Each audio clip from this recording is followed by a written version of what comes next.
Испанийн нэгэн хотод Давид болон Томас нар амьдардаг байв. Нэр ийм амар нэртэй байлуу гэж бодсон шүү. 2 дугаар генерацны цагаач дүр юм шиг байгаа. Манай хоёр ч өглөө харнууд хуулуугүй юу бэлтгэл сургуультай хийж байна. Үүний дараа ажилдаа явах гээд яг гарах гэсэн хажуу айлын хөрш хүүхэмсэг Итали эхнэрээсээ хагаад ороод ирлээ. Тэгсэн өчигдөр найз бүсгүй намаа орлно гэж сүрдүүлээд гэртээ он чадаагүй гинэ. Байнга ажиллах нь хятад хүний цуснд байдаг шиг хайр дурлал бол Итали хүний зүрхэнд байдаг зүйл гинэ. Ер нь ч та хоёр ойлгохгүй дээ. Гэхдээ ямар ч гэсэн гарч болохгүй шүү гэж байна. Манай хоёр ажиллаа одоод урдлын дэлгүүрийн сар авчаар дамжин бов. Ажилдаа явахын өмнө яг сайхан машина агуугаад байж байсан. Нэг Испани охин алсаас ирээд л мэндэлж байна. Давид хамаг ухаанаа охинд гээсэн хүн цагдаа ирсэн ганцаарахгүй усаа түнлүү засчихдаг. Томас жаргадах гээд цагдаа альчуураа өгсөн. Яг тоостой альчуураар цагдаа нүрээ арчаад халтар юм үлдлээ хөргий. Нөгөө талд манай хоёрын хуучны анд моби нэг газар руу нууцаар орж байгаа бололтой сүрхий гар мараа зангиагаар ороогоод байж байсан. Гэнэт хүн орж исэн түүний дарга байдаг. Моби хувийн мөрдөгчийн туслахаар ажилдаг бөгөөд сургуульд хийж байгаа царай нэж. Тогч тасарч явсан утас дуурахгүй ерөн дарга нь ажиллахгүй байгаа юм байна. Танд Альфонсо гэдэг хүн уулзах гэж ирсэн. Таныг өөртөө 100 мянган долларын өртөө гэсэн. Тэр чинь нууц тохой. Дахиж ирвэл намайг хотоос гадуур байгаа гэж. Тэр одоо 12-оос ирнэ штэ. Гэтэл дарга нь сандраад яарад мобиг өөрийн орлогч дарга болгоод явчихдаг. Моби ч өөрийгөө мэдэрч гисэн даргийнхаа ширээн дээр сууж байсан нэг өвгөн ороод ирлээ. Тэр Альфонсо биш бөгөөд мобиг мөрдөгч гэж боддог болохоор түүнд ажил өгдөг. Тэр нь Глорио гэх эмэгтэй хүүхдтэй хамт 2-7 хоногийн дотор олж өөрт нь авчрах юм байх. Гэхдээ эмэгтэйн талаар ямар ч мэдээлэл байхгүй харин нэг хуучны баахан үйлчлүүлэгч эмэгтэй нарын зургийг өгдөг бөгөөд бараг аз тааруул нэг нь мөнгө юмэр. Гэхдээ мобид төлөх мөнгө нь түүнийг гомдоохоргүй аж. Манай хүн мөнгөнд нь болоод ажлыг нь хүлээж авлаа. Харин манай хоёр явуулын гуанц нэг өөргөө бизнес эрхэлдэг. Томас зөөгчвөл Давид тогооч юм. Захаараа явж худалдаа 8-ныханд хоол зардаг бөгөөд нэг өдөр хаа газраас хэдэн сураа онсон бацаанууд гарч ирээд утаа тоос манаруулаад хоол авч байгаа хүмүүсийг үргээгээд явуулчихдаг. Давид ч хөгшөө та нар өөр тийшээ явж байгаа. Явуу хүний зам дээр онолдоо гэсэн. Чи өөрөө өөр тийшээ яв. Нэмка хахад хэлээ шүү гэж байна. Яа заавчлаар. Гэхдээ бүр яг сураан байгааз. За ингээд өнөө таггаажвал хоорондоо зах тунд уралдахаар болж тэрүүгээр нэг давхсан Томас яг урдуур нь явж байгаад скейтбордноос унчихдаг. Тэгээд гуанзан дээр ирсэн энэ хэдээс болоод хүн ч үгүй болцсон явахгүй байна гэхээр Томас Робин Гуд болохоор шийднэ. Нөгөө сэсгэрийн хажууд байсан хоёр нөхрийг цохиж унгаад ардаас нь ирсэн сураантай нөхдүүдийг агаар дээр жийж ороод сэсгэр л үлдлээ. Ээж маань намайг зодон хийж болохгүй гэсэн гэхэд ээж чинь чамд хүнд гайвалж болохгүй шүү гэж хэлээгүй юу? Хэлсэн марцгаж гээд нэг сексисэн амтан явлаа да. Ажлын дараа Давидын аавын имжлүүлдэг сэцэгтэн имлэг рүү явах бөгөөд имлэгийн хашаанд дугуй наарчхав. Давид илүү дугуйгаа гаргаж ирсэн Томас соронз байна уу гэж байна. Соронзоор яах юм? Төмөр утсан талбана. Тэгээд боолтоо усны хоолоогоос авна гэдэг. Үүнийг нэг өвчтөн харж байх ба манай хоёр ч одоо яана гэсэн би өмнө нь ийм тэнэг хүмүүс харж байгаагүй юм байна. Та хоёр нөгөө 3 дугуйнаас нэг боолт ав. Тэрүүгээрээ дугуйгаа боогоод хот руу явж болно штэ гинэ. Манай хоёр ч нэрээ тийм байж штэ. Ийм ухаантай байж яагаад энд байгаа юм гин. Тэгсэн би галзуу болохоос тэнэг биш гээд манай хоёрыг рөөстэд хайчихж байгаа юм да. Эмнэлэг дэрхэд Давидын аав загасчилж байна. Тэр Давидыг найз охинтой басан эсхийж сонирхдог. Удалгүй хүн сэрүүлэг ирж түүний болзоондоо явах цаг болжээ. Болзооны газар очисон аавтай нэхлээд амар царайлаг Испани эмэгтэй ярьж уулзаж байна. Аав нь ч ёстой халаад хаялаа гэсэн яг үнэндээ аавынх нь болцох бүсгүн охин байж л дээ. Манай хоёр ч охинтой танилцах санаатай очисон нөгөөх нь зөрөөд яваад өглөө. Ардаас нь яарад явах гэтэл аав нь найз бүсгүйгээ танилцуулсан Глорио гэж байна. Бүсгүй эмнэлгийн гадаа такси барихаар хүлээж байхыг хараад Томас Давидыг хүргээд өгье гэд асууж. Би машины аваад ирэх гинэ. Давид бол өстой фик айшин тийм ичимхий нөхөр байгаа байхгүй юу? Очоод сайн уу гэд тэ өөр зүйлгүй ицсээр байгаа таксинд нь суулгаж өгдөг. Манай хоёрч боцох цаандаа галзуу ээжтэй ийм царайлаг тэр лав гүнж байх гинэ. Оройн томчуудын гудамд ажиллаа игээд явж байсан нэг л танил хүнийг Томас хараад өөртөө итгэхгүй Давидыг харуулсан гүнж нэг хэрэг дагаад явлаа. Манай хоёр яасан бол дог өөрхийгээд үлдлээ. Ялангуяа Давид. Нөгөө талд харин гүнж өнөө эрийн хитвчийг суйлаад баригдаж гарч зогтонгуудаа манай хоёрын гуанц руу ороод нуглаа. Багдаанаас тэрүүгээр хааж Томсоос энүүгээр өндөр царайлаг хүүхэн харуу гэсэн энүүгээр л дүүрэн байна гинэ. Давид ч толгоо өвдөд байна гэж байшлаад байхаар нь харахаар боллоо. Машин дотор Томас тэр гүнж биеэ үнэлэгч дээрээс нь хулгайч байж гисэн өнөөх нь араас нь гараад ирлээ. Гүнж тэдний хаар зочлоод явахаар боллоо. Тэгсэн өнөө л нэг Итали хөрш их нэртэй хөөгдөд манай хоёрын гэрлөө зүхтаад орчихлоо. Асуудал гэвэл манай нэрийн дотоожин дээр уруулын бодог байж. Эхнэр нь нөхрөө аална гэхэд манай хоёрч та нөхрөө алаад яана гэж тэр жоохон цэнгэл дуртай болохоос танд л хайртай эдэргээд Италиэрийн өмнөөс уянгалж өгсөн өнөөхийнх нь байж байгаа царай юм. Италиэрч гүнжийг харж манархдаа машины төлхөөр алдснаа мэддэггүй. Тэгээд бөө юм болж гарсны дараа гүнж бүрийнд хонхоор улаадах уу. Нөгөө талд Моби бүдүүнэ гих нөхрийг хайхаар байнга ордог газраараа орсноо нэг бүдүү нөхрөөс бүдүүнэ харсноо ч гэх. Өнөөх нь цааш өөр бүдүү хүмүүсээс бүдүүнэ харсан эсхийг асууж давхар цол нэмснэж манай хүн тэмдэглээд авлаа тэнд. Дараа нь бүдүүнэгэнд очисон нэрэл босд бүдүүнүүдийн хажууд үнэхээр бүдүүн гэж дуудахаар бүдүүн ажээ гэж. Бүдүүнэ халдлагад өртөж. Мобич түүнээс 18 жилийн өмнө биеэ үнэлж худалдаг байхдаа Глори гэх эмэгтэйг мэддэг байсан уу? Бас хүүхэдтэй юу гэхэд бүдүүнэг зодсон уус Глориг хайж ирсэн байж. Моби түүнээс Глоригийн хуучин гэрээ хаягийг авдаг. Нөгөө талд манай хоёр гүнжийг өөрсдийнх нь мөнгийг авчих бол яах вэ гэд өөрсдийн их мөнгийг нуугаад жоохон мөнгийг урмын нуглаад яах вэ гэд хитвчэндээ үлдээлээ. Гүнж үүний дараа зурагт үзнэ гэх ба манай хоёрч ээлжиж түүнд үйлчлээд ёстой тэмцэлдэж байсан. Гүнж цаг үрээд яах вэ? Хинжин эхлэмээр байна гэсэн манай хоёр нэгнээ тэрвэрэд өөртөө үйлчлэлдээ гэд унтлагын рүүлгээ явлаа.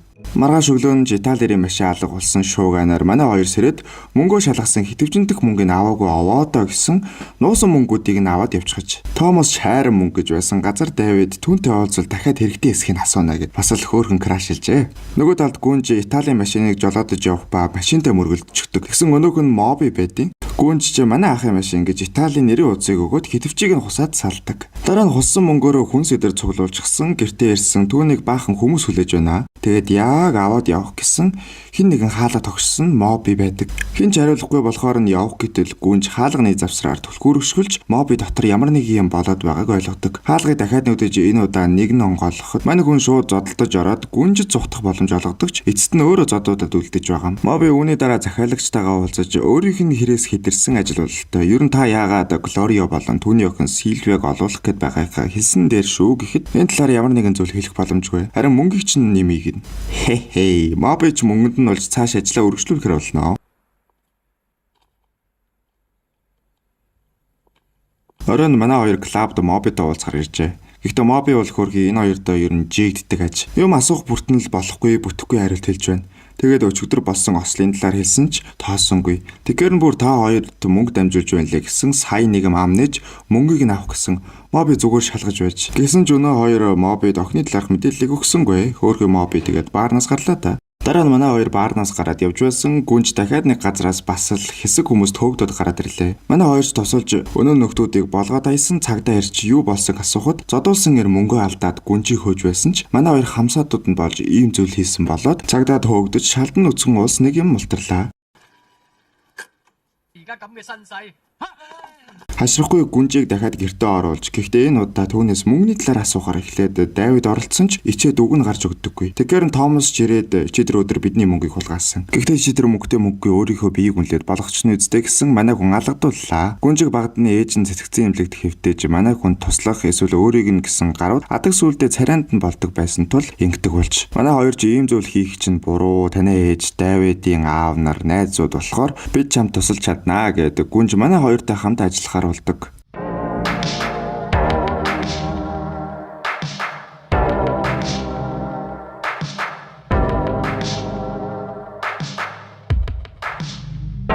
Нэг сайхан нартай өдөр манай хэд Гуанза ажиллаулаад байж байсан. Моби гинт гарч ирээд гүнжийг нэг газар руу чирж аваачаад чи нэг хүнтэй уулзах хэрэгтэй байна.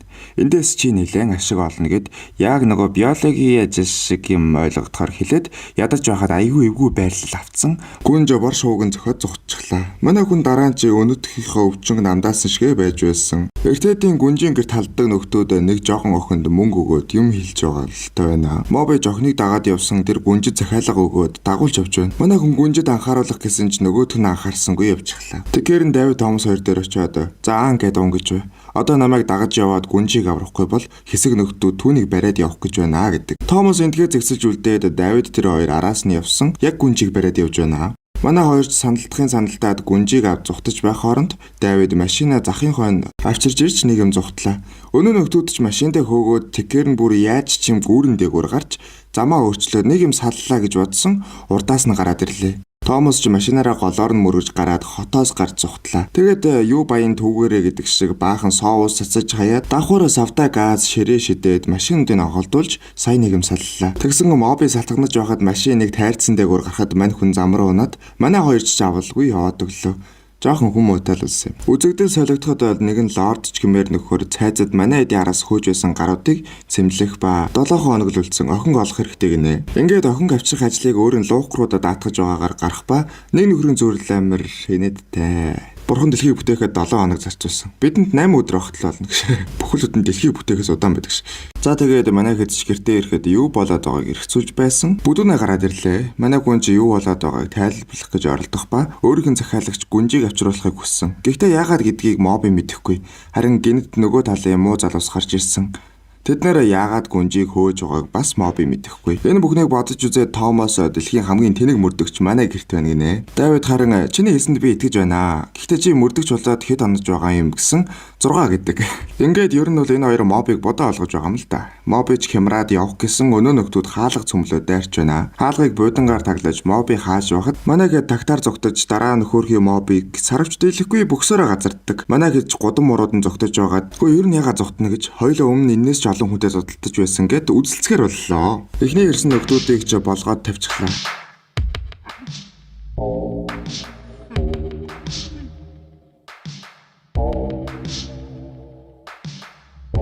Чанга ирсэн. Хүнд ч нудрахтай юм гэд цааш зүхтгаар уулж бөбөөнрийн хонголд орж нуугдлаа. Үнэхээр өмхийж манай хэд төвчих ба моби салгаж явж байгаад нэг баавга алж байсан нөхрийн дэргэд очиж суучихч. Тэгээд үнэрийг нь ёстой нэг төвчихгүй босож орлоод манай хэд ч босоод моби дэрүүгээр мөнгө цацаад хүмүүс овооруулж замаа хаагаад зүхтаж нэг юм салж амарлаа. Тэнэг хүмүүс ядчил мөнгөтэй байх юм да. Нэрээ та манай сувгийг дэмжээд донож нөх боломжтой шүү. Би ч угаасаа тэнэг л дээ. Мөнгөгүй л хос. Тэгээд нэг нартай өдөр мобигийн захиалагчийг өндөр сүмдэр дуудаж авчираад манай хоёрч бүчиж аваад барилгаа шидэх гээд барьж байхад гүнж өөрийг нь яагаад оруулах гэж мөрдөгч хэлсэн болон ардаас нь байс хийгээд хөөгөөд байсан. Залуусыг хэн гэдгийг асуухад би аав чинь гинэ. Тэгэхээр нь манай хоёр сандраад босгож ирсэн. Үгүй би яг аав чинь биш л дээ. Аав чинь зарцсан байсан юм. Ээж чинь залуудаа гүнгийн ордонд ажилладаг байлаа. Тэр нэг гүнгийн авахаа байхгүй өдөр гүн ээж хоёр чинь биологийн хичээл үлдээд дараа нь чамайг олоход ээж чинь явхаа сүр аргагүй болсон. Харин саяхан гүн нас барсан бөгөөд ээж та хоёр чинь 2-7 хоногийн дотор эд хөрөнгийн өвлөн авах ёстой. Үгүй бол бүх эд хөрөнгө нь түүний дүүд очино. Ийм болохоор л би чамайг олуулах гэж нэг бүтлгүй мөрдөгчийг хөслүүлсэн юм. Тэгсэн мобич гарч ирэх ба миний мэдхийг хүссэн зүйлийг хэн ч хэлэхгүй. Харин миний мэдхийг хүсэхгүй байгаа зүйлийг маань чихнээс минь уйжчихдаг. Гэж авч байна. Ямар тааж өнөө хөөгөөд байсан хүмүүс гүнгийн дүү Монтелегийн хүмүүс байсан гэдгийг мэддэг. Тэгсэн манай хоёр чи явах гэж байна. Гүнжийг ядуу зүдүү хэцүүхэн амьдралтай болохоор нь туслая гэж бодсон. Харин одоо тэр нэрнгээсээ гүнж олчихлоо. Бидний хэрэг юу байна гэсэн? Хэрэгтэйгээр барах уу? Гүнж одоо ч өмнөхөөс аюултай байдалд байна. Мондел өг хөрөнгийн авахын тулд гүнжийг яах ч юм блэ гэсэн. Манай хоёр за болно бид хоёр туслах болно. Эцэндээ бараг эндээс үсэрлээ гэж байна. Ингээд эхлээд тэд гүнжийн ээж Клорыг эмнэлгээс оргуулахар болж моби галзуу хүн болж үжиглээд манайгэд харин эмчийн дүр туурж сэтгцэн мэдрэлийн эмнэлэг рүү нэвтэрлээ. Клорыг Давидын аавтаа сэлгэж байхыг хараад авчрахаар яваад өгөх ба моби түргэний хооронд хүлээстэй үлдчихжээ. Машины арын хаалгаар хоёр өвчтөн манай хүнийг харж байх ба моби ч би галзуу биш ээ. Миний уяыг тайлаад өг гэсэн. Чи галзуу биш байх нэ? Яг л бэдийн шиг гэж байна. Тэгээд тэрүүгээр нэг болж уяаг нь тайлаад нөгөөдүүллийнхээ араас очсон. Давидын аав болон Глорио хоёр салж өгөхгүй яах вэ гэж зогсохож байсан. Моби Давид гүнж та хоёр гэрлэнэ гэж хэлчих. Тэгээд Глориог хөрмийн ажил тусал гээд аваад явчихъя гэсэн. Томас хурган барьцаад тэгж яах юм бэ? Надад атгачих гээд Давидын аав дээр очиод "Жан ахаа та Глори тайртай бол яагаад гэрлэж болохгүй" гэж гинэ. Жан ах ч урд нь энэ талаар бодож байгаагүй юм байна шүү дээ. За Глория надтай гэрлэж гээд Глория гуйсан зөвшөөрлөө. Ингэснээр Давид гүнж хоёр ах дүүс боллоо. Давидын харамсж байгааг л харж. Ингээд нэг юм Глориог авч явахаар болж эмнэлгийн үдээр гарах гэсэн нэг бульдозер зам хаажээ. Нохоод барьдаг моджиг мобыг шалгуулахаар явсан гарын цухуугаад л алга боллоо. Монделийн хүмүүс ч ирчихсэн өнөө хүнд нудрагад Томасыг зодох бол мобыг яасан гэл харж. Христийг зовдлоход ч ингээгүй байх. Нөгөө талд Давидыг ухаан алдлан зохиод гүнжийг ээжтэй наваад явлаа. Манайхэд араас нь хурдан явъя. Мобыг бульдозерыг холдуул гэсэн түлхүүр алга гэхэд Томас уралнаа. Орон Монделийн цайзын өмнө ирсэн байх ба ямар нэгэн төлөвлөгөө гаргаагүй нөхдүүд өөрөө өөрсдийнхөө цайз руу нэвтрэхээр боллоо. Давид хаанаас ч юм дэгээдээ буу гаргаж ирээд цайз руу авирсан хамгаалагч түүнийг зүгээр л татаад гаргаад ирдэг. Харин Томас хоёр модоор ёстой уран гимнастик үзүүл цайз руу орох гэсэн бөмбөгөнд оногдчихдаг.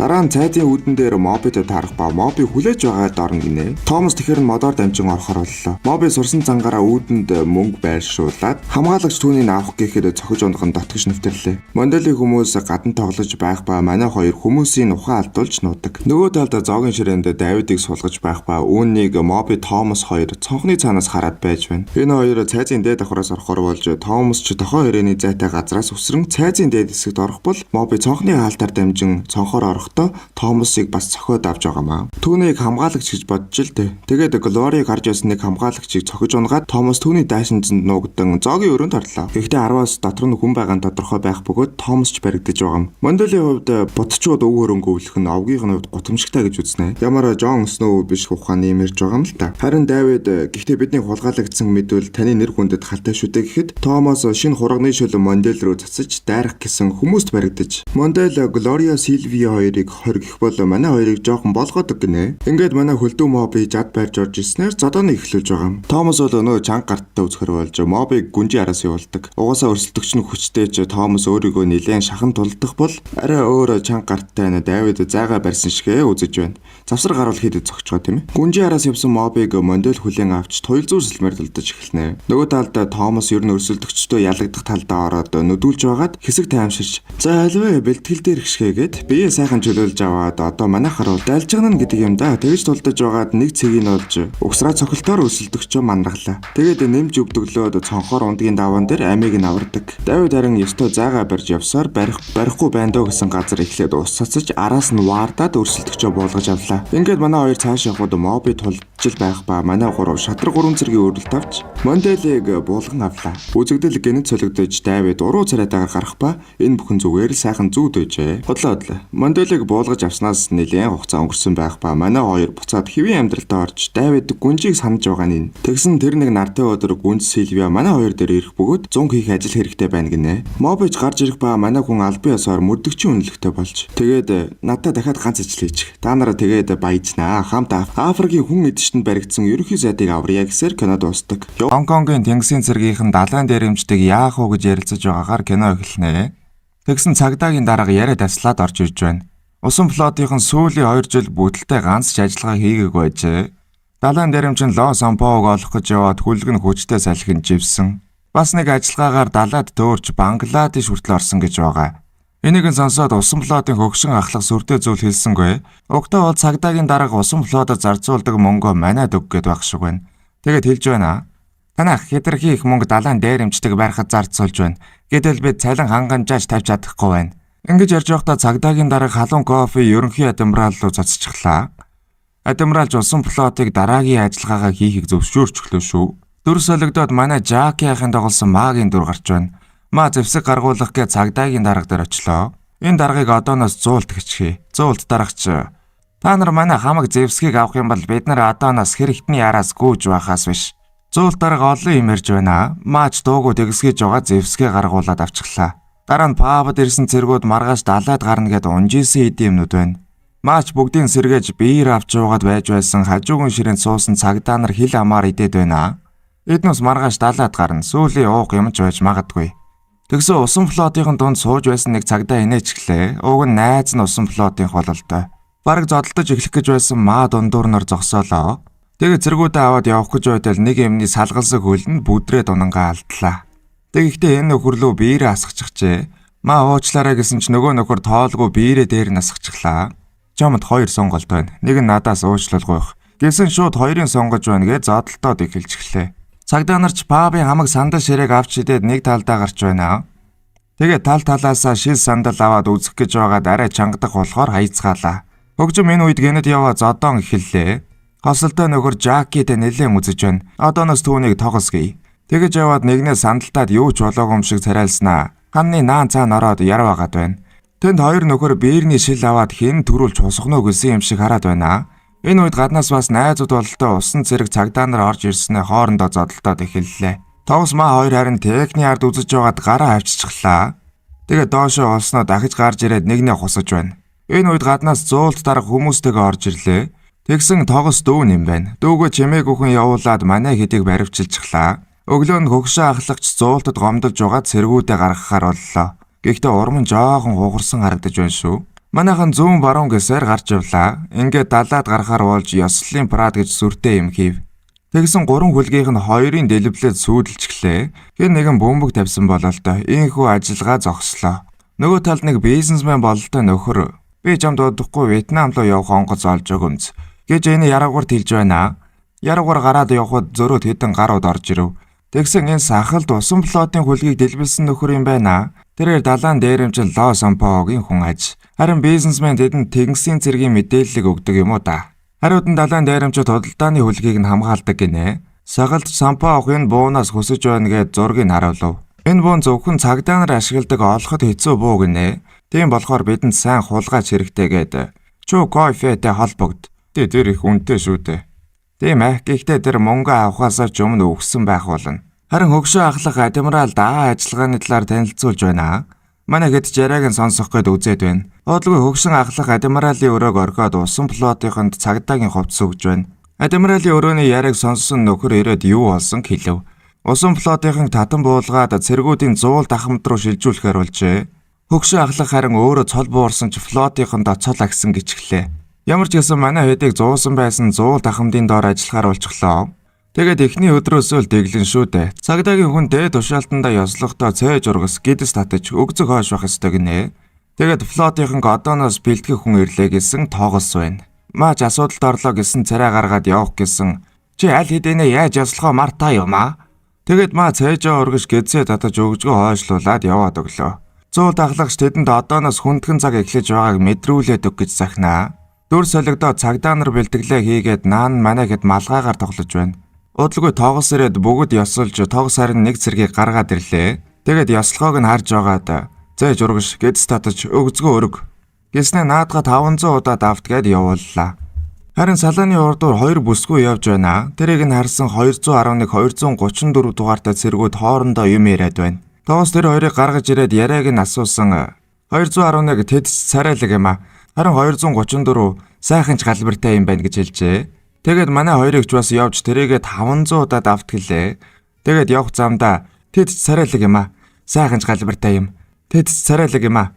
Сайхан ч галбиртай юм. Энийг нь цагдаа нар сонсоод инээж гарлаа. Тоогоос сая хэн инээсэн гэхэд нэг зэрэг өөрийг нь 500 удаа инээг гих байх гээд би гिचглээ. Тэгтэл энийг аваачиж саазал гэж аван шүү дээ. Нэр ингээс аваад явах бол цагдаа нар бэлтгэлдээ гарлаа. Харин том амд бутны ард оронгуудаа авах алдаад унчгаж. Орой болж хэдий ясаа амрааж байсан нэг дуу гарах нь 211 дугаартай цэрэг байна. Тэд соройлог юм а. Сайхан галбиртай юм. Гэ зүүдэндээ яриад байна. Маргааш нь гарнатын сургуульд орж хуурамч гарнат ашиглаж харуулв. Тэгэхдээ том амтыг гарнатанда явуулж байна. Том амт буцаад ирсэн 211. Чи сольсон юм уу? Сольсон. Тоогоос ч маа гарнатыг эргэлж үзүүлгэж байна. Тэгтэл том амт "Хэрэггүй ирхмэ. Маа сайн санахгүй байгаа." Тэгж байгаа тогсоор өөрөөр нь хэлэхээр болчихлоо. Тэгсэн том амт хуурамч гарнатын авалгүй жинхэнэ гарнат аваачаад өгсөн юм байна. Тоогоос ч тоохгүй гогцоог нь датаад цэргүүд рүү шидчихлээ. Ингээд бэлтгэл сургуулилт дуусаж манай хэд анхны ажиллагаагаа хийхээр болов. Тэгсэн эртээдийн бизнесменээ клубт орж чай шай гэдэг гэмт хэрэгтнийг барьж аавна гинэ. Чай шан гэдэг нь өнөө ярваасан бүдүү нөхөр бололтой. Манай хэд ч клуб руу орох гэсэн хувийн гишүүнжилтэй газар гээд оруулахгүй байна. Тэгэд баахан маргаж орохоор боллоо. Маа шатны хажуугийн өрөөнд ямар нэгэн зүйл байгааг анзаараад тэгсгийж байгаад орчихлоо. Тэгтэл ярагвар яг дөрөөрөө сууж байна. Урд нь сууж байсан нэг нөхөр дайраад маач өвлөсөж байгаад ярагварыг барьчихлаа. Тэгээд тоогоос барих бичгийг харуулсан тэрийг нь бараг идэхнэ. Араас нь хүмүүс орж ирээд саадуулаад ярагвар гараад зүгтчихлаа. Тэгээд бизнесменийн хүмүүстэй үзэж гарлаа. Манай хоёр туслах цагдаа харин нийлээд илвчгэж байна. Нөгөө талд маа тоогоос хоёр нэг нэгээр нь зодоод дээд давхартайгаа ярагварыг барих гээд үзээд байна. Ингээд үзэлцэж байсан гаднаас бизнесмен зуулт дарагтаа ороод ирлээ. Зуулт дарагч маа руу дайрч ажиллагааг одоо зогсоо гэж байна. Маа харин хаяандаа байгаа гэмт хэрэгтэг барина гэж зөрүүдлээд байна. Тэгээд одооноос зуултын тушаалыг сонсохгүйгээд цагдаагаас гарчихлаа. Тэр даруй дээд талын гэрэл рүү зөөгдөж шат руу гараад хүмүүстэй үзэж гарав. Цаа дөрөв рүү орсон ярагвар гартаа тааралцснараа дайрч байна. Тэгээд манай хүн лүү ширээ шахаж хэсэг үзэж байснаа зодуулаад эхэллээ. Маач цонхоор гартал сүртэй зохиолдод зуулт дарга бизнесмен хоёрын өмнө аваад ирлээ. Манай зуулт дарга гэхдээ жоохон худалдагдсан цагдаа юугүй юу? Маа жуурлаад гараад явж байсан хуучин найз Пэйн гараад ирлээ. Фэй өмнө флотод байсан ч одоо яагаад ч юм хулгайч уу юу? Өнөө бизнесменийг хөлсүүлж буу хулгайлуулах гээд байгаа нөхөр шүү дээ. Чи далайн дээрэмчдэг барьмаар байгаа үсттэй. Танай өмнөх нууц ажиллагаа бүтлгүүцсэн дотроо харах байсан болохоор л тэр. Одоо ч гэсэн таныхны нэг нь буу далайн дээрэмчдэд зарах гэж байна. Манай хүн чинь өөрөө бууг хулгайлах ёстой шүү дээ. Тэрэндээ мааг өргөтөд оруулах санаатай байгаа бол л тоо. Нөгөөдөр хоёр юм баг зүүжгсэн уснаас гарч иж байна. Тэгээд эхлээд нэг нөхрийг унгаж анхаарал татаад тэр хооронд тавцсан салгачихлаа. Тэгсэн зэвсэг худалдаалж байгаа нөхөр зуулт дарга байна шүү. Тэгээд бүх хүмүүсийг ус руу шидээд даргал үлдлээ. Өөрхий сэлж чаддаггүй юм байна. Фейч нэг аврах хөвөр өгөөд үсэргэлээ. Баярлалаа. Зүгээр дээ. Манай хоёр хамаг зэвсгээ нэг том шургааганд нууж байна. Маа харин энэ үед хэлж байна. Чи эднийг муу хүмүүст мөнгөний төлөө зарж болохгүй шүү. Аюултай хэд байгаа юм. Фейч өөр хотын усан флотод зарна гэчихлээ. Угтаа бол мөнгөний төлөө муу хүмүүс зарах гэж байгаа шүү дээ. Тэгээд шургаагийг таглаад улаан даавуугаар дэмдэг тавьчихлаа. Оройн буудалд амраад маа усанд орж байна. Харин Фэй бизнесменийг хүмүүстэй уулзаад мөнгө авч байна. Энийг нь маа харчихсан шүү дээ. Маргааш нь бүдүүнээ зэвсгээ өгөх гээд шургаагийн дээр очисон бүгдэн дээр нь улаан даавуу гадагчихжээ.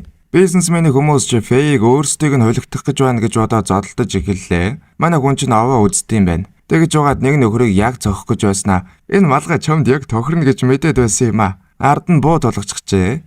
Манай хүнч бурхан болох нь гэсэн цаанаас цагдаа нар ирж байна. Фэйч айсийн тааруулж байгаа зогтчихлаа. Тэгсэн манай хөгшин цагдаа явж байна.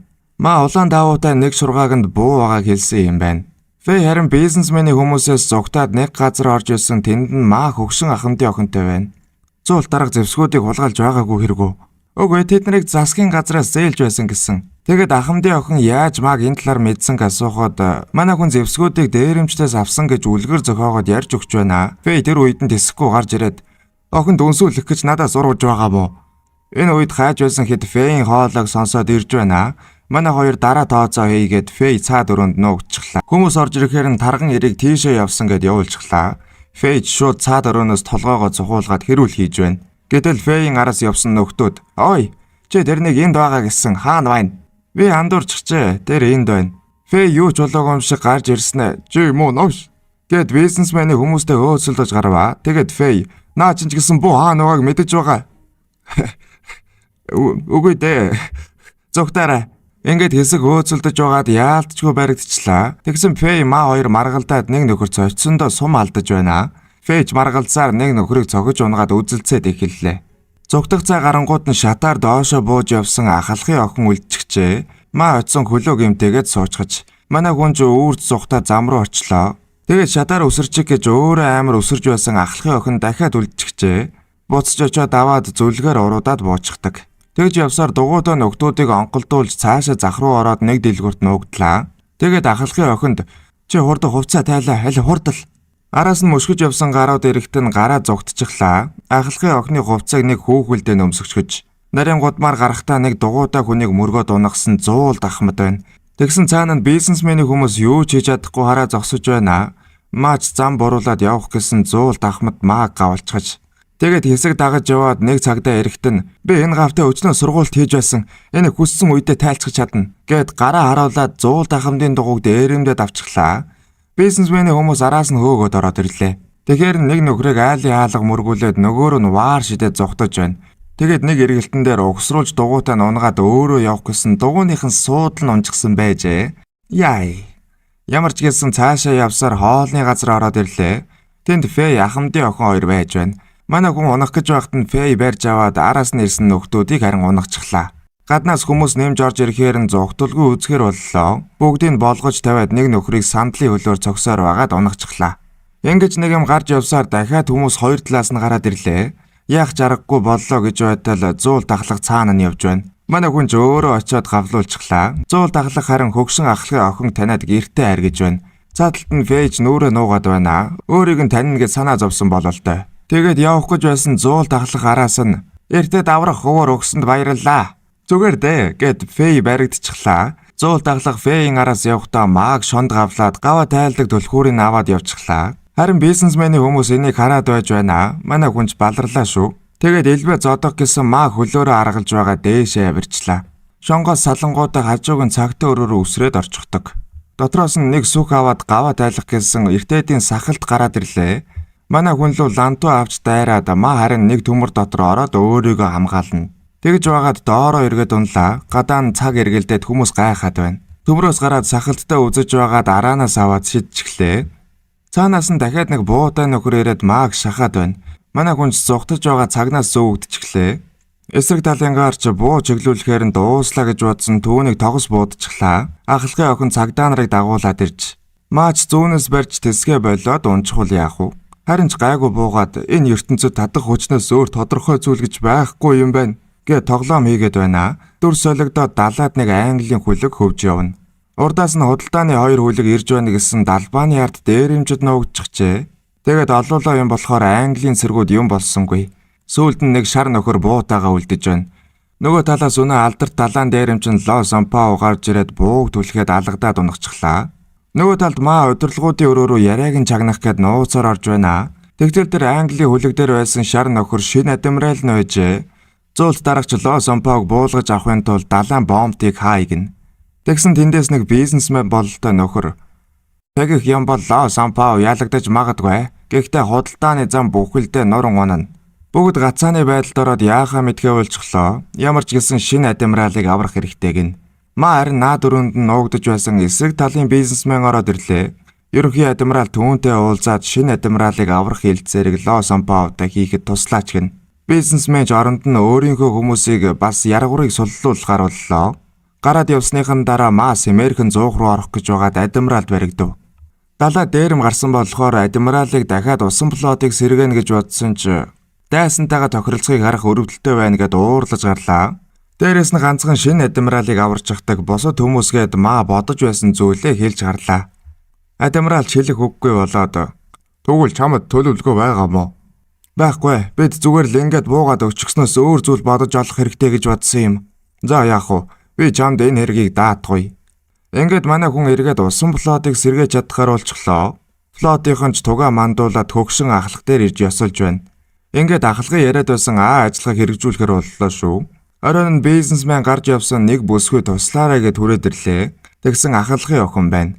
Жаахан яриа өрнүүлж байгаад сүүхэнд нь суучихлаа. Удалгүй зэрэгцэж нэг сүүх ирээд дотроос нь маа гарч иж байна. Нөгөө сүүхнээс бизнесменийг гаргаж ирээд ачаад явах нь тэр. Тэгээд нэлээд зодоож сайн муу цагдаагийн дүр тоглож байгаад Ло Сампаотой яаж холбоо тогтоодгийг хэлүүллээ. Сар олгоны 2-нд Ло Сампаогийн хүмүүс бомбд дээр ирдэг юм байна. Зав нь 3 өдний тугтайж. Тэгсэн манай маа өөрөө бизнесмен의 дүрд ороод бууг нь авч явж Ло Сампаогийн арал руу явхаар боллоо.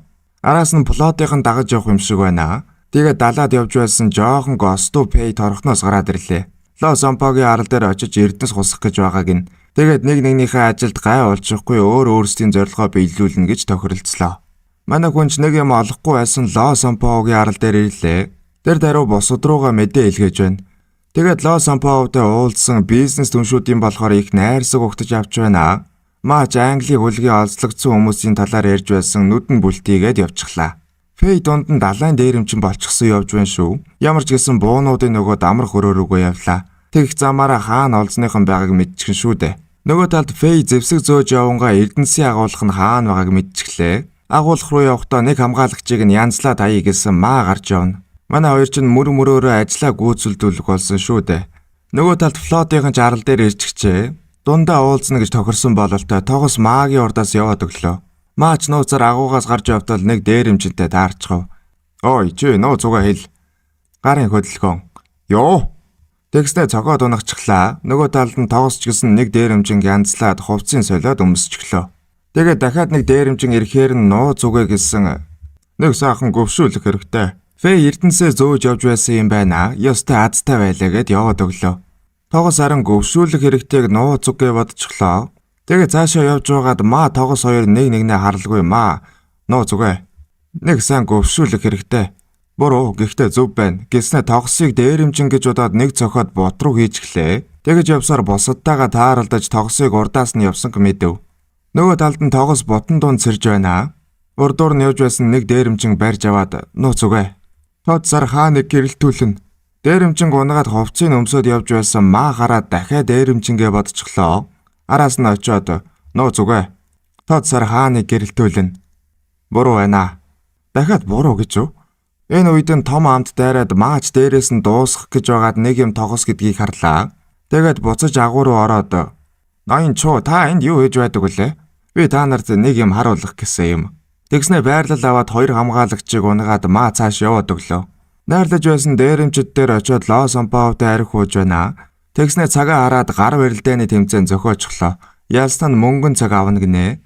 Энэ хооронд тогос том амт хоёр хүмүүсийг нууцаар гаргаж байна. Эрэг дээр харин Фэй Эрдэнэсээ ачаад явах гэж байсан сахалт ирж байна. Сахалт бизнесменийг мэднэ шүү дээ. Тэгэд Маг аюулд орсон хэлэхээр явлаа. Замаараа флотынхантай таараад хэлэх гэсэн чинь манай хүнийг дээрэмчин гэж удаад бүгдээрээ өсрөөд орлоо. Тэгэд өөрийгөө Фэй гээд Маг аюулд орсон хэллээ. Агууруу тогос том амт хоёр буцгаар олж босоддаа би дудвал дээрэмчтэй онгоцыг дэлбэлээрэ гинэ. Нөгөө тал тэмцээн болж байсан сахалт ороод ирлээ. Манай хүнч чимээгүйхэн зогтох гэж байгаа чадсангүй. Тэгээд сахалтыг шууд очиод тэрвэрчихлээ. Сахалт чи намайг магадгүй чамд туслаагүй буруутгаж болно. Үгүй ээ, минь хэлэх гэсэн зүйл бол би чамд туслаагүй гэж үү? Ингэж яриулахгүй байж байтал гаднаас Фэй орж ирээд цагдаа нар ичгсэн байна гэж зарлалаа. Маад сахалтыг цагдаа нарыг дагуулж ирсэн байна гэд буруутгачихлаа. Удалгүй тогос том амт хоёр буутаа орж ирээд цагдаа нар арлыг бүсэлсэн бууж өг гинэ. Харин сахалт өөрийгөө урваагүй харуулна гэж тогос руу дайраад буудуулчихлаа. Эрэг дээр харин дээрэмчдийн хүлгийг дэлбэлж байна. Ингээд дээрэмчд манай хоёр руу дайрж эхлэв. Зарим дээрэмчд нь агуугаас гараад хөлөг рүүгээ явж байна. Манай хоёр жихэндээ буудаж байгаад суман дуусаад хутгаараа үзээд байна. Маачлаа Сампоо руу дайраад үзэлцээд эхэллээ. Манай хүн гар нүцгэн болохоор сэлэмнээс нь бултаад яваад байна. Тогос харин туслахуудын нэг нэгээр нь унгаад байна. Нэг нөхрийг арай барахгүй нуу гэсэн Фэй араас нь орж ирээд ваарда таялаа. Дахиад дээрэмчд нэмэгдэхээр нь тогос гарната шидэж байна. Фэйж гарнат аваад том амттай хамт дээрэмчдийг орж ирэх газрыг дэлбэлээд байна. Дээрэмчд нэмэгдвэл манай ихэд амьд үлдэхгүй шүү дээ. Тэгээд Ло Сампао маа тогос хоёртой үзэж байна. Фэйж ажил нь дууссан гэ дээд давхраар явах гэж байсан дээрэмчд урдаас нь ирж байна. Тэгэхээр нь гарната шидээд дахиад буцаад ороод ирлээ. Нөгөө талд манай хоёр үдсээр л байна. Ло Сампао сайн тулдаг юм байна. Манай хоёр бараг ялгадах нь уу гэсэн Фэй орж ирээд том сэлэмтэй Санфогийн сэлмийг хуваачглаа. Тэгээ дахиад үзэж харан шүү дээ. Сампоо сэлмийн аюулаад Фэйг бас янзалчихж байна. Манай хэд ч Ло Сампоо чи угаасаа ялагдана. Одоо бууж өг. Тэгсэн өгсөн ч бууж өгөхгүй гинэ. Манай хэд дахиад дайрлаа. Тэгээд эхлээд маа дараа нь том хамт нэмж Фэй агаараас өшөглөж орж ирээд үзээд байна. Сүүлд нь тогос орж ирээд шахаж явж байгаад нэг нэвж өгөөд унаглаа. Тэгээд Фэй дээрээс нь дарж унаад хевсэнд ороочлоо. Тэгсэн том хамт гарнат хевс рүү шидчихвэл яах вэ? Маа тэр хоёр хурдан Фэйг татаад гаргасан гарната аваад гараад иржээ. Намайг алахыг хүсээ юу? Наатах хурдхан шид тэнгэ. Гарнат хевс рүү ээгээд бүгдээрээ ухрлаа. Ингээд далайн дээрэмчин Ло Сампоогоос юм үлдсэнгүй. Дүр солигдоод манай хэд далаад зүгөө олох гээд явж байна. Нэг л болж өгөхгүй байгаа бол тоо. Ямар ч гэсэн хамаг дээрэмчдийг ардаа дагуулчихсан салан дээр явж байгаагаар кино дууслаа. Энэ удаа өмгөөлөгчлөө кино эхлэхэд том бүлэглэлийн бололтой боссын өмнөөс энэ бүсгүүтэй уулзаж байгаагаар гарна.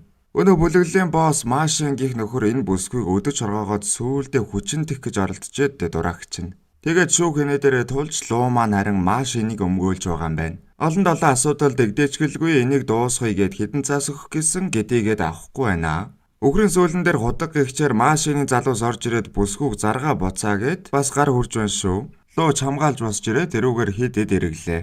Нэг нөхөр харин машин руугаа сайхан чирээд орж байна. Лууж өсөрч бууж очоод хөлийн машины хаалганд хавчаад чи босч очоод машиныг битгий дахиж асуудал гаргаад бай гэж хэлхийн завдалгүй өнөө бүсгүй ус руу түлхээд унгааски. Тэгснэ манай лууг алгадаад битгий тэд нартай нийлж жүжиг тоглоод бай гэж авч байна. Бүтггүй гар өмгөөлж ажиллаа л хийж байгаа болохоос яахаа алдсан гар биш болохоор луус зөрүүлж алгадаад яваад өгөн тэрэ. Яахаа алдсан гар шиг болчлоо те. Уг нь өөргөө энэ бүсгүйд тусалчих гээд л үзээд байгаа байхгүй юу? Маргааш шүүг уралж болж манай луу сурсан ажиллаа хийж байгаа болохоор өлхөө машиныг гин буруугэ гэд баталчихлаа. Гэхдээ бас хүн чанар нь зулгаагаад машиныг хэд хэд танхимд сайхан илэгдэнэ. Гараад явж байхдаа эхний таарсан бүсгүүтэй хоол идэхээр болоод дараагийн бүсгүүтэй кофе оруулчихлоо. Нарийн бичиг нь хажуугаас нь гайхсан зүйлгүй хараад байна. Манай хүн чинь нэлээд шалиг юм уу та. Нөгөө талд загсны ферми эзэн авхай хуу гэдэг бизнесментэй уулзаж байна. Хуагийн үйлдвэрийн асгадаг бохор усан загсны ферм рүү ороод загсуудыг устгаад байгаа гинэ. Хуач шууд мөнгө далаалгаад фермийг худалдаад авчихъя гэж байна. Яа ухаад шүүхэд андна гэж зөрж сөрөөд нэг л учраа олсонгүй. Тэгэхээр нь Хуа шууд хамгийн сайн өмгөөлөгчийг аваад үйлдвэрийн ажиллагаанд ямар нэгэн асуудал гаргаж болохгүй гэж даалгана. Тэгэд манай луг өмгөөлөгчөөр авчихсан байгаагаар гардаг. Яа ухаагийн өмгөөлөгчтэй уулзах үеэр усны шинжээч гэх Вэн авхаатай танилцваа. Манай хүн шууд л усны шинжилгээтэй бүрэн танилцах гэсэн юм. Орой хамт хоол идэнгээ энэ талаар ярих уу гэд сэргэлэнтэж үзнэ. Харин Вэйн нүүр өгөхгүй байна. Манай хүн жараас нь дагаж яваад салан салтлаа гуйхан дэр. Нөгөө талд бүдүүнээ хоёр нөхөрд галз зэвсэг үзүүлж байна. Энэ ах одоо кино болгон дээр бүдүүнэ гэдэг нэртэй байдаг юм бах та. Энэ хоёр дээр мийх гэж байгаа нөхдүүд хэдээч зэвсэг авах мөнгөгүй юм байна. Тэгэхээр нь таравсны утга өгөөд амжилт хүссэн зөрүүлээ дайрч байна. Тэр дор нь эвхээ тавьчихлаа. Бүдүүнээ гаднаа л бүдүүн болохоос цэрэгт байсан хуучны эвгүй гараж. Тэгэд гараад явж байсан луу залгаад нэг ажил байна гинэ. Бүдүүнэг дагуулж авхан Перм рүү яваад энэ газрыг заруулж дүнгэл би чамд 15% өгье. Тэгсэн авхан авах гэж ирсэн хүмүүст нь нүүр өгөхгүй шууд ус цацаад ус руу унгаад байна шүү. Дүр солигдоод оройн нэг нөхөр нууцаар нэг газар руу орж байна. Энэ бол манай киноны туслах дүр Тимоти. Гэхдээ одооноос түүнийг загас гэд дуудчихъя.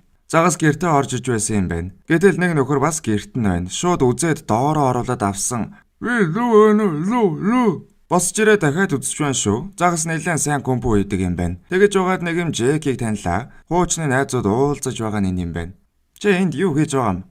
Би унтраалга хайж байсан юм. Унтраалга? Ард чинь л байна шүү дээ. Лөө ахвагийн гэрт чагнаг төхөөрөмж суулгаад өгөөч гэж загсаас гуйхаар иржээ. Нөгөө талд нь бүдүүнээ харин шинэ байрандаа нүүж ирэв. Хаалгаа онгоолох гэсэн нэг л онгооддоггүй. Гэтэл цаанаас нь авхаа гараад ирлээ. Манай хүн гэрээ андуурсан юм байна. Ахвагийн яг хажуу талын байранд нь нүүж ирж байгаа юм байна. Тэгээд нүүж ирж байгаагаа хэлээ танилцаад авна шүү дээ. Цаашаа барьцаа ахиулаад кофе уух уу гэсэн ахваа гараад явчихваа. Орон бүдүүнээ яриаг нь сонсож байна. Тэгдэр шинжээч Вэн чинь ахвагийн дүүн юм байна шүү дээ. Тэгээд өдөр эсрэг талын өмгөөлөгч өөрийг нь эргүүлэх гэсэн гихчтэй хэлв. Ахваа харин эрэгтэй хүн чинь царайлаг, туранхай, эсвэл хариуцлагагүй, бас сэтгэлгүй байвал хэрэггүй байдаг юм. Юу? Тэгэхээр ямар ч эрэгтэй хэрэггүй мүү? Бас тархан гүзээдээ ирчүүд бүрч хэрэггүй. Энийг нь сонссон бүдүүнээ гидсээ татаад байна. Тэгсэн цонхоор нэг нөхөр дээшээ гарч байгаа харагдана. Загас дээвэр дээр гараад ахвагийн гэрлүү орчихлоо.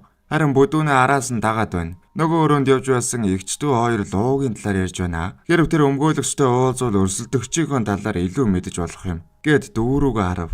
Загас чагнаг төхөөрөмжөө суулгаж байсан бүдүүнээ гарч ирээд үзэлцлээ. Загас гуйлчигнаад баригдаж өгөхгүй юм шүү. Араас нь авхаа орж ирээд ваардад ажиглаа. Манай бүдүүнээд ашигтай юм болчихлоо. Манай хүн авхаа руу хараад авхаа харин ичингүүрээд байна. Маргааш нь загас цагдаад баригдчихсан луу ирж авч байна. Тэр үеэр нь Вэнийг хараад загасыг гяс жиж явуулаад өөрөө санаандгүй таарсан мэт жүжиглэлээ. Тэгээд өдрийн хоол идэхүү гэсэн Вэн дахиад үгүй гинэ. Игч нь мөрлөд хараад байгаар нь орой хоол хамт идэх гэчихлээ. Тэгээд дугаараа тэмдэглэж авах гээд балцаас гаргаад өрөлд авсан. Гар чин завгүй байх шиг байна. Амандаа зоочих. Оройн Вэнийг гэртээ авчираад шууд дар сэдэр уугаад хуучны хідэн найрах урлаг үзүүлнэ. Тэгсэн утас дугаараа загас ярьж байна. Луугийн гэрт арын тагтаар нь орж ирээд унтлагын өрөөнд нь байгаа юм байна.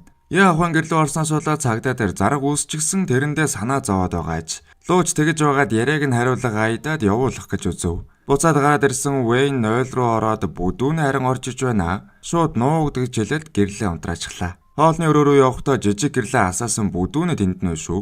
Аяархан буугаад явах гэсэн утсанд нь дэглээд гэрлийг нь унагчхав. Лууч нохооны баримлд бурууг нь чихээд нуугдж байсан бүдүүнийг Вэйний хүрмээр шүүгээр аваад явлаа. Тэгсэн манай хүн багтдаггүй шүү. Бүр чихээ түлхсээр байгаад хийчихлээ. Манай хоёр босч хоолоо идээд харин шүүгээний хаалга багуугаар наашаа гарч ирээд байна. Тэгээд сүүлдээ тэлсэхгүй хаалгыг нэвдээд гараад ирлээ. Лууч угаасаа эвдрэх гэж байсан хаалга гэд бүтэхгүй зүйл зохиогоо залаад айна. Бүдүүнээ харин унтлагын өрөө орсон нэг л танил хүн байна. Өстгөн өлийн даваан дээр гихчээр үгийн зураггүй шууд зодолтоод эхэллээ. Лууч юу болоод байгааг нь харах гэж очиод манай хоёрыг болиулаад хурдхан эргээд ирэх болохоор зодолдохгүй байж байгаарай гуйж ийнэ гэж байгаад хэлж гарлаа. Вэн дээр очиод хөөргөө ганц халбаг махч өмгүүлэхгүй хөөх хайдаад за хоёлоо ер нь дараа сайхан хооллоо гэд явууллаа. Буцаад өнөө хоёр дээр очисон нэгнээ ороосон могоо шиг хоёр нөхөр байж байна. Салгаад болиулах гэсэн загас цохоод луу өртөөд нүд будаа. Ядаж байхад хаалга нүдэд Вэн хүрмээ үлдээж гिचээ. Аль хэдийн хөхөрсөн нүдэрээ ичихгүй ярзаатал инээж байгаа юм чинь. Буцаж ороод өнөө хоёрын дундуур хүрм авсан байхгүй хамрын бас тис. За нэг юм дундуур нь ороод нэгнээ хамардаад гуруулаа нэг юм амьсгаа авч байгаамаа. Тэндээсээ гарч пабаас сүү авч уугаад хил амаа олох нь гэсэн. Энэ хоёр ч угийн хөл гар нийлэхгүй хоёр байна шүү. Аргагүй дээ пабад сүү уугаад суугаар чинь хин ам нийлэхв дээ. Нөгөө талд харин өнөө үйлдвэр үйзэн хва баахан бараа болгосодтойгоо орж ирж байна. Лог маань ширээндээ дуудад суулгаад дөөхөө аятайхан ажиллах юм байгаа зү. Ахыгаа үйлдвэрийг хаалгаваа. Бүдүүнээ загас хоёрч дагаж ирээд суудсан дуртай дургүй эвгүй хоёр гар аятай байна. Бодлого тэгсэн бизнесменийн эсрэг талын өрсөлдөгч болдоо нөхдөө дайрж ирээд үзэж гарлаа. Манай гуравч гуруула 10 эдийн эсрэг өөлөгхөн үзэлцэн. Хочешь зарезать меня? Это открывал?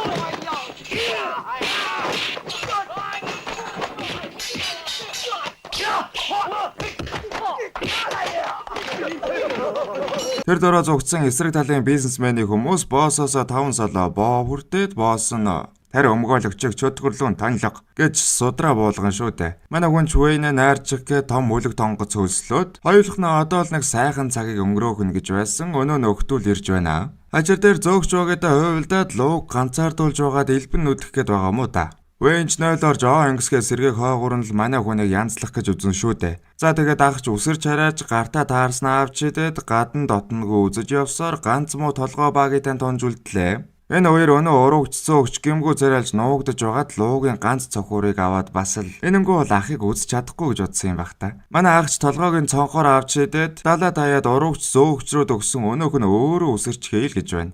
За ингээд дахиад л нэг сайхан хоол чипуухаа боллоо доо. Нөгөө талд бүдүүнээч тагтан дээр гүмпүүгийн костюмагийн хідэн уралт авч байгаад цэцгээ осолж байсан Егийн чихэн дээр цэцэг ургуулж байгаамаа. Хамт хоол идэвэрээ нэг оройг хамт өнгөрөөгөөч гэдэл галзуурч гарнаа. За тэгээд ихчид ч өндөр нарын өргөн бүдүүн альчээр таалагддаггүй болохоор нүүр өгөлгүйгэрэн зүг гэдэн годон. Бүдүүнээч бууж өгөхгүй араас нь өнөө орой булангийн шүлэндэд 8 цагаас би чамайг ирэхгүй байсан ч хүлээсээр байх болно.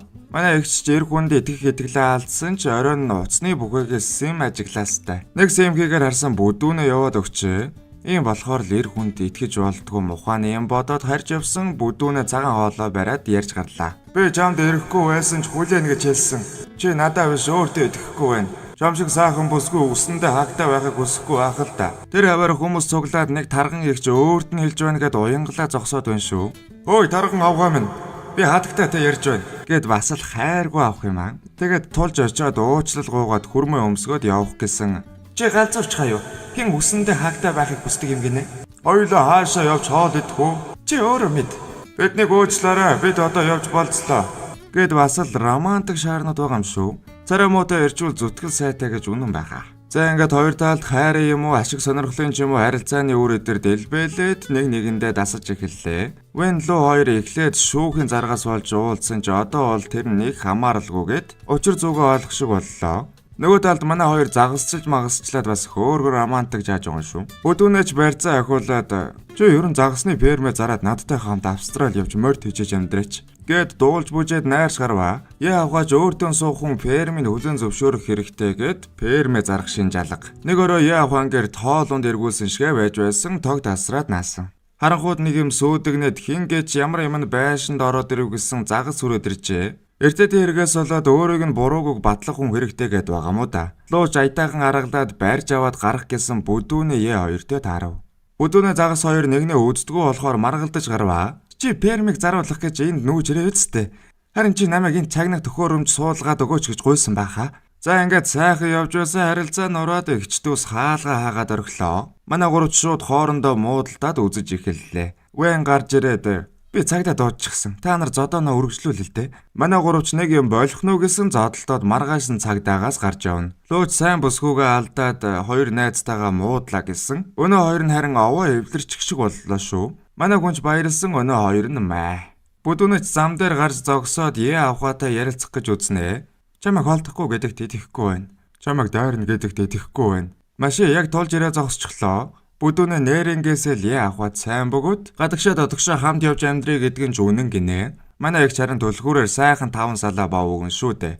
Загасны фермэн чухал болохоор авахаа хөдлөхгүй л дээ. Тийм болохоор бүдүүнээ тэрэнд нь туслахаар боллоо. Тэгээд нэг юм уучлж байгаа мó да. Гэртээ ирэхэд гэрээх нь гадаач луу хүлээж байгаад уучлал гуух гэсэн Вэн юу гэж нүрөхв? Цаанаас нь нэмж загас гарч ирээд заргаа буцаачгаа гэж гуугаад цагдаа сэргийлгийн асуудлаа шийдэж байгаа мó да. Лууч зэвхээ царайлж хөөрхийн үлдээд бүдүүнэ загас хоёр харин нэг ажил амжуулахаар явлаа. Өнөө босс Хуагийн үйлдвэрт нь нууцаар оров. Тэгсэн үйлдвэр нь үйлдвэр дотроо үйлдвэртэй тэр нь харт амих бэлтгэдэг юм байна. Бүдүүнэ жуулчин аятаа зураг хөрөг дарж явсан нэгэн мэтгэд үйлдвэрийн бүгдээрээ харцсан жааж байна. Манай хүн ч аяыг олж байгаа зүхтах гэсэн гарах гарцгүй болчихлоо. Тэгээд үзээд туслахуудыг нь бүгдээр ингэ нунагчглаа. Цаана нарийн нэг зэвхий царайд бие бэлдээд манай хүнтэй үзэх нь. Шахаж үзэж байгаад хүмүүсээрээ бариулаад бүдүүнийг унагшиж байна. Тэгээд барьж аваад харт амиг хийгээд ухааныг алдуулчихав. Нөгөө талд үйлдвэрт явж байсан загасч тэнэг бүдүүнэ гэсээр үйлдвэрээс гараад явлаа шүү. Энэ үеэр шүүг урлуулж зэтэрсэн царайлсан луу Вэйнийг гэрчээр дуудаад "Чи надад хайртай юу?" гэж шуудхан асуучихлаа. Тэгсэн луугийн нарийн бичиг "Эсэргүүцэж байна. Хэрэгтэй холбоогүй асуулт байна. Эсэргүүцлийг хүлээж авахгүй. Бас л дураараа жааж байгаа шүү." Шүүгч манай хоёрын хөөрхөн драмаг ойлгоод асуултанд хариул гэж шахаад байна. "Чиний хариултаас миний ирээдүй шалтгаална. Хэрвээ чи худал хэлэх юм бол шүүх танхимд өргөсөн тангараа зөрчиж гэмт хэрэг үйлдэж байна гэсэн үг. Тийм болохоор чи надад хайртай юу?" Вэйн бодож байгаа тайртай гинэ. Лууч тэр дайраа Хуагийн үйлдвэрээс гаргасан заргийг буцаагаад хэргийг хэрэгсэхгүй болгочихлоо. Нарийн бичиг нэлээд ууртай байна. Манай хүнд талтай байсан бололтой шүү.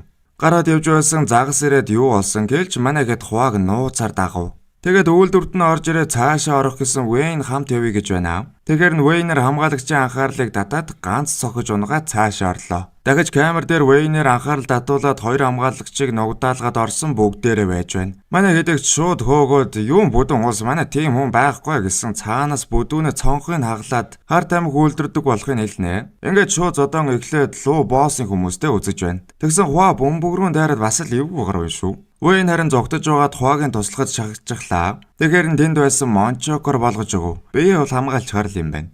Загас үйлдвэрээр хэсэж зодолдоод ирсэн нөхдүүдийг нэг нэгээр нунгаад Хуагийн баруун гарыг аасуулгаад нэг цохоод янзалчихлаа. Цаана нь харин өнөө зэвхий царайд тамхи савлаад байж байна. Тэгэхээр нь хүрээ дээр үзье гэсэн агаар дээр ганц амар цохилтийнэ. Манай хүнч босож ирээд нэг үзэх гэснээ хуруугаа гоцоолгоод унав. Лууч тэрүүгээр Хуатай хөөцөлдөж явсаар араас нь зэвхий царайд гарч ирээд үзэхэр боллоо. Нилээн даацтай нудрахтай нөхөр байна. Ганц цохилтоор луугийн амраас цус гаргачихлаа. Бэйнч гэсэн нэлээд багтуу бололт. Шууд тулдаж эхлээд л луу хилааж байна. Дундуур нь Хуа савсагнаж орж ирээд анхаарлыг татаж байгаад лууг зодуулаад байна. Энэ үеэр Вэйн утас олоо цагдаа руу мэдгдэх гэсэн Хуа араас нь орж ирээд төвлөхөд унгаж байна шүү.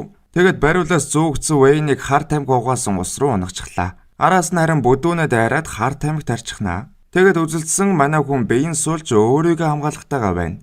Удалгүй Хуа хачин болоод тамхи нь үйлчлээд тэнэг байрлал аваад бүдүүнийг налаад унав. Манай хүнийг шууд өөрийнх нь бохор ус руу хаячихж байна шүү. Луу харин зэвхий царайтыг шахаад нилээн үзэж байна. Тэгэж байгаад өчгөөр нь үснээс нь татаж унгаад хэд цохлоо. Босоод ирэхээр нь амар эргэлттэй өшгөлөл тэгээд дахиж нэмж 50 үртэй авсраа дуусглаа. Сэтгүүлчнэрч гадаад цуглаад луу Вэйнийг бүдүүнэ загсыг тэврээд гарч байна.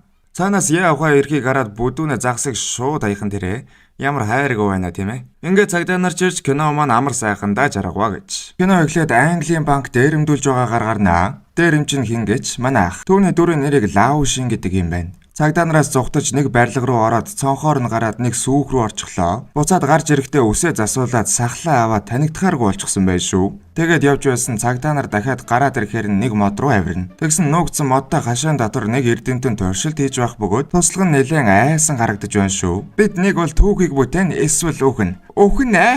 Тэгээд туслах нь айгаа туршилтанд орохоос татгалзаад бүр ажилласаа гарчихлаа. Өмнө нь өчнөө туршилт хийж өгөх шахчилдээ. Цахилгааны туршилт миний буруу байгаагүй шүү дээ. Чи өөрөө л эрзэнэн өмд өмсхийг хүсээгүй. Харин цагдаа нар ирж байх ба манай ахыг барих нэ. Хинч миний туслах болохоор зоригтой биш бололтой. Тэгсэн шин модноос унаад би туслагч нь болоо ирэх мэ. Тэгээд аавыгаа Франц ээжигээ харин хятад хүн байсан гэд хэлчихлээ. Цагдаа нар харин яг араар нь явж байх бөгөөд шин хувцас солиод өмнөх туслагын хамгаалтын явцыг өмсчихлөө. Туршилт нь хүний хурдны хязгаарыг идэх зорилготой туршилт юм байна. Тэгээд жижиг гал тэрэг шиг зүйлд суугаад өнөөх нь эргэл тутамдаа хурдаа нэмээд алж байна. Ингэсээр байгаад манай хүний хурдны хязгаарыг идчихлээ. Гэтэл зам нь салаад шин шидэгдээд хашаанаас гараад нисээд яваад өглөө шүү. Тэгэж байгаа тэнд явж байсан тэргэнд зөөгдөд зогсохгүй эргэлдээд байна. Өглөөний мэнд.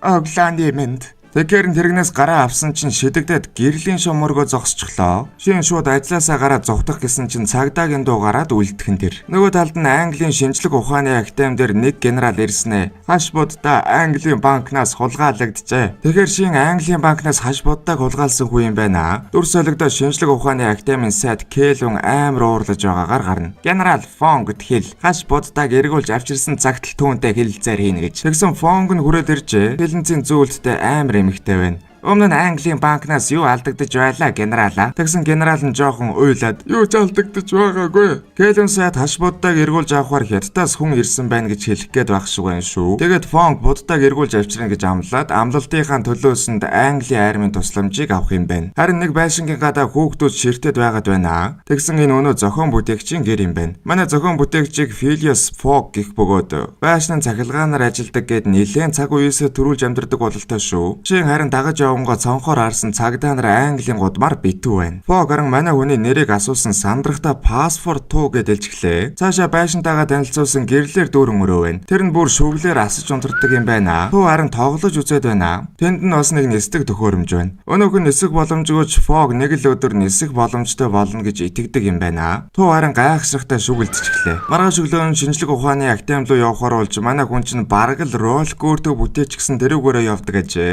Тэгээд шинжлэх ухааны академи дээрээ хүний хурдны хязгаарыг эвдсэн талаараа хэллээ. Гинч тоохгүй Кэлэн сайд манай хүнийг тохуурхаад байна. Фог шинжлэх ухааны академийн албан ёсны гишүүн биш юм байна. Тийм болохоор манай хүнийг зохион бүтээгч гэж хүлээн зөвшөөрдөггүй аж. Бодлого Английн банкыг ухсан талаар яриа гараад туслахууд дунд хов явсаар байгаад нэг нөхөр дээр очиод Английн банкыг ухсан этгээд хятад дээр байсан гэж сонссон юм байна. Тэгэхээр туу нэг хов цааш нь тараагаа тэр нь явсаар үгүй Норвегиэр байсан гэсэн. Бас улаан үстэй хөгшин жижиг хөлтэй. Фог харин Английн банкыг шүүмжлээд хэрвээ хулгайч хятад бол эндээс Парис руу явах онгоцсон суугаад цаашаа Турк тэгээд эндхгээр дамжаад эцэст нь сар гарангийн дараа хятад хүрнэ гинэ. Манай тууд харих замыг нь баг хилээд өгчихлөө шүү. Харин сайд Фогоор тоглоод таны тооцооллоор та баг хэдхэн өдрийн дотор дэлхийг тойрхно дээ. Манай хүн яг нарийн тооцоолоод дэлхийг 80 хоногт тойрно гинэ. Тэгэхээр туу дахиж нэг хов тараага тэр нь явсаар угаад Кэлүн сайд дээр ирээд. Тэгэхээр Фог чамайг дэлхийг 80 хоногт тойрч чадахгүй гэж мөрийцээ. Манай хүн чадна гэсэн мөртлөө өөртөө жоохон итгэлгүй байх шиг байна. Тэгсэн сайд хулчгар гээд мөрийцгөр болчихлоо. Би 10,000 паунд тавьж байна. Надад мөнгө тийм чухал биш ээ. Хүн бүр өөр ингэсэн үнэтэй байдаг юм Фог. Тэгсэн Фог нэлээд бодож байгаа шинжлэх ухааны академийн сайдын суудлыг хүсэж байна гинэ. Кэлэн сайд ч зөвшөөрөөд. Харин Фогийг чадахгүй бол академи дахиж хөл тавихгүй. Бас нээлт үлдсэн амьдралдаа хийх ёсгүй гинэ. Чи их зүйлийг ярьдаг Фог. Гэхдээ нэгэнч бодолтой болоогүй гэж бассан манай хүн албан ёсоор мөрийг нь хүлээгээд авчихлаа. Тэгээд дэлхийг тойроод 80 дахь өдрийн үд дунд гэхэд академи урд ирнэ гэд мөр эзчихлөө. Дүр солигдоод туу. Явхад бэлэн боллоо ирхмэ. Таны бүх юмыг багалчихлаа. Гэсэн Фог баанан дотроо хэвтэж байна. Наашаа суугач паспорт туу. Манай хүн өөртөө итгэхгүй байгаа бололтой. Энэ байшин нээлтүүдээс өөр зүйл амьдралд нь байхгүй гин. Хэрвээ мөрийгээ алдвал хамгийн чухал зүйлээ алдах юм байна. Хэрв та итгэж байвал үүнээс илүү утга учиртай зүйл гэж байхгүй ирхмэ. Тийм ээ, тийм. Чиний зөв. Явцгаая. Бид чи энтэх орохоос өмнө үхэндээ хүмүүс цуглаж манай хоёрыг гаргаж өгч байсан байцаагч Фикс гэдэг нөхөр ирээд Лондонд хотын замын хөдөлгөөний дүрмээр та 4 хөлд адгуус хөлөглөх ёстой. Энэ үед иймэрхүү уурын машинууд байгаагүй бололтой. Тийм болохоор таныг баривчлахаас өөр арга наа чин халуун гэсэн гараа түлээд санаандгүй машиныг ажилуулад өөрөө чирэгдээд яваад өглөө. Онгоцноос хоцрох гээд байгаа болохоор туу самбаа гаргаад нэг сүх тэргийг олно. Энийг нь харин Кэлэн сайд хараад байж байна. Манай хүн Фогийг зогсоох гэж байцаагч Фиксийг явуулсан юм байна. Энэ Бодлон боксоор аригсан Фиксийг тэдний араас явуул. Нөгөө талд нь генерал Фонг харин хаш буддаг Парист очихт нь ав. Бас лав шинийг хороо. Гэ тагта Парис руу явуулчих байна. Манай хоёрын ихний зогсоол нь Парис шүү дээ. Тэнд очиод дараагийн явах тасалбараа авах гэсэн хэл ойлголцохгүй байна. Тэгээд тууг хэл гинэ. Манай хүн чинь өөрийгөө Франц аавтай гэж хэлчихсэн шүү дээ. Тэгээд манай хүн тасалбарын ажилтны өмнө очиод "Жобгаudi champion ole ole mit majou champion" гэсэн тасалбарын ажилтан таныг амтан гэсэн царай гаргаад байна. Тэгэхээр н дараагийн гал дээрх 5 цагийн дараа хөдлөнө гэж хэлээд явах гэсэн. Фонгийн хүмүүс хэдийн ярьчихжээ. Туу тэнд байсан нэг зарлалыг хараад Томас Эдисон нээлтийг хийж байгаа юм байна гэд нэг газар руу дагуулад орчихов. Туу тэр хоёрын орж ирсэн газар нь харин нээлтвч уран зургийн галерей байна. Энийг хараад Фог зургуудыг нь үүсгэж байсан нэг бүсгүй. Уран бүтээлч уран сэтгэмж дундаас бодит байдлыг гаргаж ирэн зурж байгаа юм. Энийг империализм гэдэг юм. Би бодит байдалтай дүүцэх зүйл харахгүй байна. Жишээ нь тэр эрг гэснээ очиод харсан нисэж үе эрэгтэй зураг байна шүү. Чи нисэх талаар мөрөөддөг болоо л та. Эсвэл нүцгэн эрэг. Энэ зургийг энэ бүсгүй зурсан юм байна. Түүнийг Моник гэх бөгөөд урлангийн эзэн гарч ирээд манай хүнийг загнаад байх шиг байна шүү. Нэрээ энэ кинон дээр алдар зураач Ванко колт гараад өнгөрсөн байдаг юм. Тэрүүгээр харин туу явж байсан Фонгийн хүмүүс манай хүнийг харчихлаа. Тэгэхээр нь Фог дээр очиод би Томас Эдиснийг хайж ирэх мэ гэж дээшээ гарсан Фонгийн хүмүүстэй тааралдаад доошо буухтаа би хэдийн хуучны танилаа оллоо ирэх мэ. Тэд над тусалж байгаа. Тэгээд араасаа хөөж байсан хэдийг ийшээгээ дахиад дээшээ гарчихлаа. Тэгээд Фог Моникийн зурагтай танилцаад туу харин дээд давхурт хүмүүстэй зодтолтон. Тэр аваарах будаг хэрэгслийг авч шидээд алаг ирээн гараад үзээд сүүлдээ бараг зураг зурчихж байна. Манай хүн ямар ч гэсэн болгож тавиад доошо тонуулчид ирчихэж гисээр бов. Моникар нь нууц гарцаар манай хоёрыг гаргаад замчилж явсаар нэг тараншаанаас гарч ирж байна. Тэгээд манай хоёрыг аялалдаа хамт авч явахыг гуйна. Яг үнэндээ Моник урлангийн үлгүүрчин охин байжээ. Өөрөө уран бүтээлж болохыг хүсдэгч боломж нь олдоогүй бололтой. Одоо харин дэлхийгээр аялж үзмээр байна гинэ. Тэр үеэр нь туу агаарын бөмбөлөг хараад гал тэрэгний буудлал руу явхаар боллоо. Манай хэд бөмбөлгөнд суусан хүмүүс овоороо тавихгүй байна. Тэгтэл тэнд нэг ажуумаа Фогийн цүнхийг аваад зүхтаж байна. Туу бууж ажуумаагаас цүнхийг авсан. Миний цонх гэд тууг хазаад явуулахгүй байна шүү. Тэгээд цүнхээ дээшээ шидэд өөрөө явах гэсэн Фонгийн хүмүүс олоод ирчихэж. Туу тэднэртэй үзээд болгож тавиад бөмбөлгөндөө гарах гэсэн өнөөх нь хотын зүг явж байна. Араас нь гүйгээд Фонгийн хүмүүс бас хөөгөөд өнөө ажуумаа хүртэл дагаад явж байна.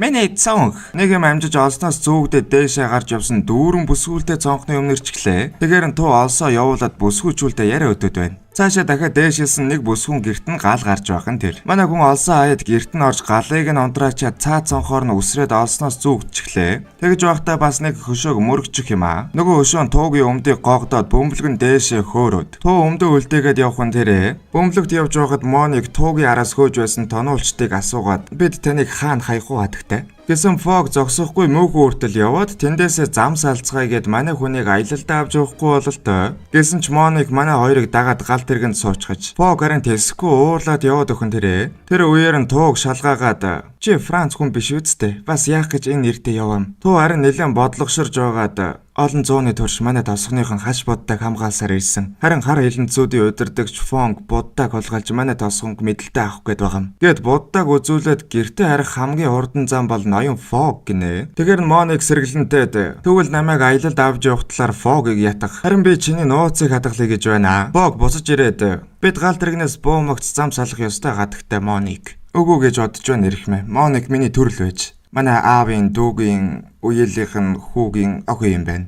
Тэгэд Моник нэмж Фогтой мөрийцөөд хэрвээ гал тэргийг хурдан явуулвал хамт аялна гэчихлээ. Бодлого гал тэрэг хурдан нэмээд ажилчид нь Моникт талцсаад байна. Танд өөр хэрэгтэй зүйл бий юу хадагтай Моник? Дүр солигдоод Вифи англид суучихсан цай уугаад явж байна. Фог тэгсэн манай Моник руу нэг л жоохтой хараад эхэллээ шүү. Туу харин галтайгоон цай бэлтгэж байсан Фикстэй таарчихлаа. Наа чин хаш будтай байна. Чи Фогийн туслах тийм ээ энэ хаш будтай. Гэхдээ би туслах биш. Тэснэ халуун ус асгаад хаалга хаачихсан тэрэ буцаад ороод ирсэн байхгүй байх шүү. Эргээд харсан дээр нь нуугдож байна. Тэгээд Фикс хайруулгын тавганд тайлдраад тэгэхдээ сургуулийн хаалганд гараа авчиж нөөрөө цохоод яг цонхоор унах нэ. Туу амжиж барьж авсан гутал нь тайлагдаад дахиад оймсон тайлагдаад унчихлаа. Яасан ч заяаг өмтэй. Ингээд явсаар 10 дахь өдөр түүрхэд ирлээ. Тэгсэн гал тэрэг гэнэт зогсоод баахан цэргүүд орж ирсэн ээ. Таны хаан хүү оройн хоолнд урж байна ноён Фог. Манай хүн татгалцсан харин хүчээр аваад явчихлаа. Ордон гэж амар том дотроо баахан үнэт эдэлтэй юм байна. Ханхун өөрөө хөгжим тоглоод сууж байна. Тэгээд шууд Моник дээр ирээд эргүүлээд эхэллээ. Хатагтай тантай уулзсандаа баяртай байна. Та хувь тавиланд итгэдэг. Цаанаас нь Фог гал тэргийг зогсоож зорчигчийг хулгайлах эхэлж байгаа бол магадгүй. Моник ч гэсэн ханхуу татагдаад өөрийнх нь булчинтай хөшөөг шүтээд байна. Тэгээд оройн хоол идэхээр боллоо. Ханхуу баахан инээдтэй зүйл яриад давхар улсаа өлсөглөнгөөс гаргасан гэд өөрийгөө шидэд байна. Тэгэж байгаа царай чинь миний ордон гэрэлтүүлж байна эдэргээд явуургүй магтаал хэлж байна. Ер нь бол царай гэрэлтэх боломжгүй. Гэхдээ тэр зурж байхдаа нэг л өөр байдаг.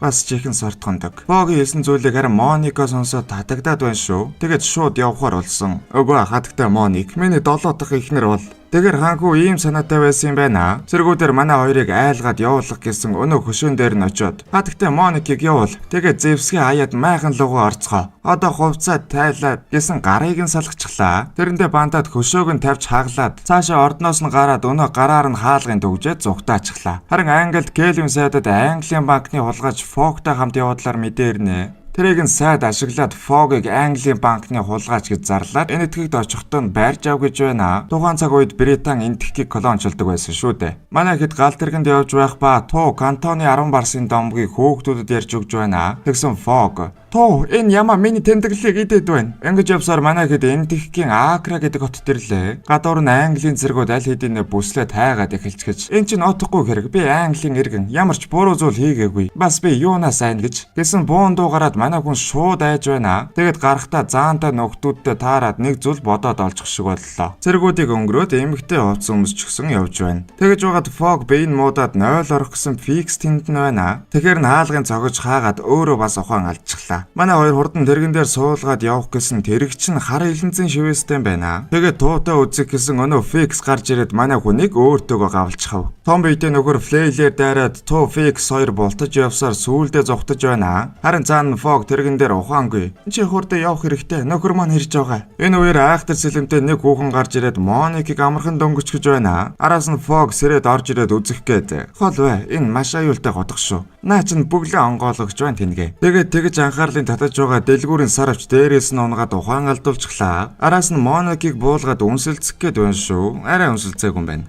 Туу Фикс хоёр цаашаа зогтож яваад гарах гарцгүй болохоор нь Фиксээр хаалгыг онгойлгочихлоо. Араас нь Том бит гараад ирэхээр нь хэд бултаад Флейлийнх нь үзүүрийг цонхоор унгаад нөгөө үзүүрээс нь хоёулаа татаж уугаад Том битийг хан мөргүүлээд ухаан алдуулнаа. Фикс бас ухаанаа алдчихж тэрийг нь ашиглаад Фогийн хувцсыг өмсүүлээд цэргийн анхаарлыг татчихв. Тэгээд өөрсдөө аюулгүй явж болох Английн клон биш улсыг хайж байна. Тэр үеэр нь Туу Хятадыг хараахан клончлоогүй байгаа. Ингээд аяллаа 41-р өдөр гэхэд манай Хятадын хаа нэгтэй явж байна. Туу Фогд юу гэж хэлэхээ бодоод санаа зовоод байгаа бол тоо шүү. Учир нь манай хэд Туугийн тосгон руу явж байсан юм байна. Тосгон бүгдээрээ Лаушин гэж угтаж аваад тэрийг нь Хятадаар сайн уу гэж байгаа юм гээд ойлгуулчихнаа. Туугийн ээж гарч ирээд манай хүн сөхрөөд мөргсөн Фог бас ирээд сөхөрж байна. Тэгээд энийгээ тосгоны ахмад настанд хүндлэл үзүүлж байна гэд бодчихлоо. Ингээд найр наадам эхлээд хөгсчүүл Фогийг уух юмар шахаад байна шүү. Харин Туу нэг хүнтэй уулзах өгөөд мастер нь болтой. Тэгээд хаш буудтай гаргаж ирээд өгч байна. Сайн байна шин. Ах нар чинь чамаар бахархах болно. Харин англи нэрийг энэнд оролцуулсан зөв хэрэг гэж бодож байна уу? Ноён Фог бол миний мэддэг хамгийн нэр төртэй хүн. Гэсэн нөгөөдх нь согтцсон тосгоныхын дунд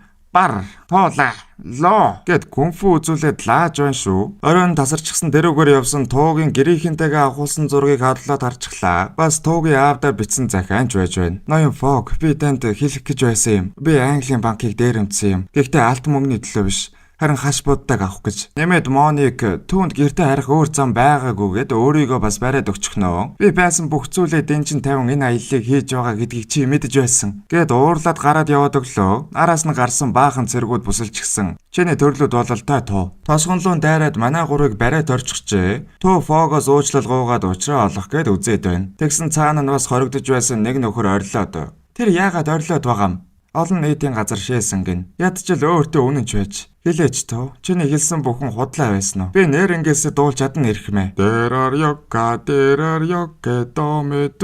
доме ю Тириририри дин дин дин. Яа, энийг хасаарай. Би дуулах хэрэггүйсэн юм байна. Одлогоо цаанаас хар хилэнцүүд гарч ирээд хаш буддаг хаана байгааг асуугаад байна. Тэгээд Фогийг сүрдүүлсэн. Чи намайг аалгаж чадахгүй. Бас энэ тэнэг зэвсэг чинь. Гэсэн худаг гарч ирэхээр нь за яах вэ? Тэнэг биш юм. Тэгсэн Туу тэднийг 50 орхиод надтай үзгэнэ. Ингээд нэг нэглэхээр болоод манай хүн бараг хусаж байсан газар хилэнцүүд орж ирээд үзэж байна. Олоолаа болохоор арай барсангүй. Тууг тэрэг рүү чихээд түлхчихлээ. Энэ үеэр нь өнөө мастер нь гарч ирээд аварч байна. Тэгээд нэмэгдэж кантоны 10 барс гарч ирээд хилэнцүүдтэй үзнэ. Харин ахлагч нь Фог Моник хоёрын толгойг авгээд хүн явуулж байна. Туу ардаас нь явж үзэлцэнгээ нөгөө хоёроо унгахгүй гээд үзээд байна. Нэмэгдэж хилэнцүүдийн ахлагч орж ирээд Туутай үзэж эхэллээ. Тэнд байсан сандлыг зэвсэг болгож ашиглаад өнөө тэнэг зэвсгийг гараас нь салгаад тэгээд эргүүлж харуулад сандлаараа майчи. Цаана нь бас 10 барс хилэнцүүдийг буулгаж аваад манайхан ялчглаа. Туу тэдэнд дахиж тосгонлоо зөвлөх хэрэггүй гэж сануулад явуулдаг. Тэгээд хаш буддаг тосгондоо эргэж залаад ард олон мөргөж байна. Туу харин Фогоос уучлалгуугаа цааш аяллаа хаан дөрвжлүүлэхийг гуйж байна. Фог өөр туслах олсон гэж заасан өнөө хоригдож байсан хятад байна шүү. Тэгээд дахиад шейх гэж байгаад баригдаад явчихлаа. Магадгүй би цааш ганцаараа явсан дээр байх. Тэгээд цагаан хэрмийг үзээд цааш тэнгисийг гатлаад 61 дэх өдрөө Сан Франциско хотод ирлээ. Дэлхийн хамгийн орчин үеийн хот гэд Фог багтаад байна шүү. Тэгэж яваад нэг бүсгүй манай хүнийг мөргөөд унахтаа шагаагаа гэмтээч гэж. Фог эмч дуудаад ирнэ гэд явсан хойгуур нь өнөө бүсгүй цүнхтэй мөнгийг нь аваад явчихж байна. Баларсан юм да нэрэ. 3 өдрийн дараа гэхэд Ту Моник хоёр Сан Францискод ирчихсэн Фогийг хайж явж байна. Манай хүн харин нэг газар гуйлга гуйчихсан сууж байна. Хажууд нь унтаж байсан гуйлагчин сэрээд. Ингэж гуйлга гуйдаггүй юм. Чиний хамгийн том зэвсэг бол чиний өмхийн үнэр. Гэт гараад мөнгө гуйсан өнөөх нь үнрээс нь огууд сүрээд мөнгө хурдхан өгчгөөд явж байна. Дараа нь Фог оролдоод үзсэн нэг эвгүй нөхөр шууд цогчгоод явж байна шүү. Тэгээд манай хүн тэмдэглээ ухаж байгаад Моникийн зурсан зургийг хараад байна. Ард нь харин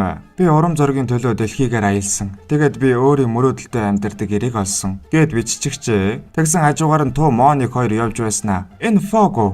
Үгүй биш байна. Фог араас нь дуудаад нэг юм уулзлаа. Өөрт нь туслах гэж тэнгисийг гаталж ирсэнд баярлаад байна. Бас Моникийн хоёр жоохтой байгаад байгаа шүү дээ. Тэгээд эвлэрэлдээ тэврэлдсэн үнэр нь нэрээ амар байна шүү. Англид харин Фонг Кэлвин сайттай уулзаад Фогийн тосгоны доорх хашийн нөөцийг танилцуулж байна. Ийм учраас л Английн зэргийн хүчийг ашиглах гээд байж л дээ. Тэгээд сайттай нэг бүр нээлээд тосгон гэжлэхээр боллоо. Гэхдээ ноён Филиас Фог мөрөндөө төрүүлвэл бидний ажил бүтлгүүд нь гэж би айж байна. Би энэ асуудлыг өөрийн биеэр шийдэх болно. Тэгвэл бид дараа нь энэ талаар ярил гэсэн алга болчихжээ. Манай хэд харин тэрхэн саатаа цөлд гацчихсан Ту тусламж гуйхаар явжээ. Би Тууд санаа зовоод байна. Санаа зовуулдгүй. Тэр их зоригтой. Бас амьд үлдэх инстинкт нь өндөр. Гэсэн цөлийн хаа нэгтэй. Эмээ. Манай хоёр дээр нэг ах дүүс тааралдаад Фогийг шууд таньж байна. Аялал дэлхийд даяар тараад нэлээд алдартай болсон гэж. Дүү нь бас зохион бүтээгч юм байна. Тэгээд Фогд өөрийн гаргасан нисэх төхөөрөмжлийн зургийг үзүүлж байна. Ах нь харин тэрийг нь үгүйсгээд дүүгээ жоохон доош нэгээд байдаг болол та. Та нар нэг залуутай таараагүй биз?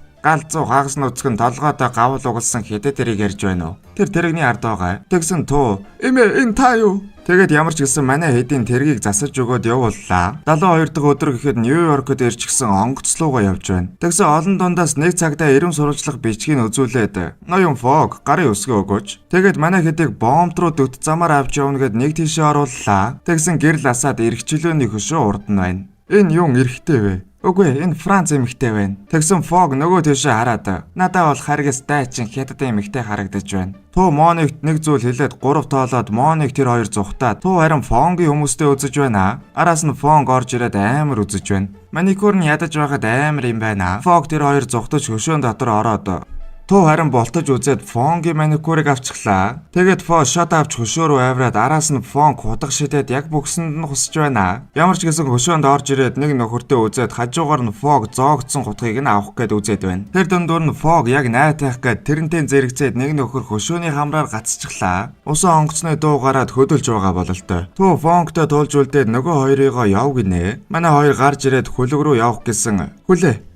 Ту тэднийг бүгднийг дийлж чадахгүй. Тэрийг сонссон Моник би чамайг миний мөрөөдлийн ир гэж мэдээд байсан юм. Ту Фонг хоёр харин яг ид үзэж байна. Тэгээд манай хүнийг доороо оруулаад гутлынхаа хомсоор алах гэсэн дээрээс нэг хөшөө яг унах нэ. Энэ үеэр нь Фог олсоор амар бууж ирээд Туг татах гэж үзэж байна. Хөшөөний олсон тасраад Тугийн дээр унчихлаа. Азар завсраас нь гараад ирж байна шүү. Ноён Фонг та надаас болоод мөрийгөө алдчихлаа. Ядчил би найзаа алдсангүй. Гэтэл араас нь Фонг гараад ирсэн. Моник кунфу хийгээд унгаж байна шүү. Тэгээд хөлөг онгоц хөдөлчихсэн манай хэд амжиж Лондонд очихооргүй боллоо гэсэн. Үгүй би өгшаасан. Тааж гэсэн бас Моник бид ингэ зогсож болохгүй. Гэт ямар ч гэсэн өөр хүлэгт суухаар болох нь тэрэ. Тэгээд нэг жижиг хүлэг дээр суучихсан далаад явна. Энэ тооцооллоор бид нар нэг өдрийн ард явж байна. Тэгсэн хүлгээ авахд манай хэдийг таниад. Ноён Фог би танд нэлээд өндөр мөрий тавьсан шүү. Нөгөө талд нь Фикс Англид ирчихсэн байж байна. Байцаагч Фикс тэр Фогоос өмнө дэлхийг тойроод ирж. Би энэ дэлхээс наашаа ирсэн юм тэнийг амт минь. Чиний тэшинд Фог байгаа гэж найдаа. Ядаж хаш бодтаа. Тэгсэн үгүй гинэ. Тэгэхээр нь цонхоор гаргаад шидчихлээ. Нөгөө талд нь хүлгээ ахмад бүх хурдаараа яваад эцэст нь нүүрсэн дуусаад хүлгэн зогсчихож. Бид бүгд ярилцаад гудлаа шатаагаар боллоо ноён Фог. Тэр үеэр нь Фог нисэж байгаа цахлаануудыг хараад нэг санаа олох шиг боллоо. Цахлаа.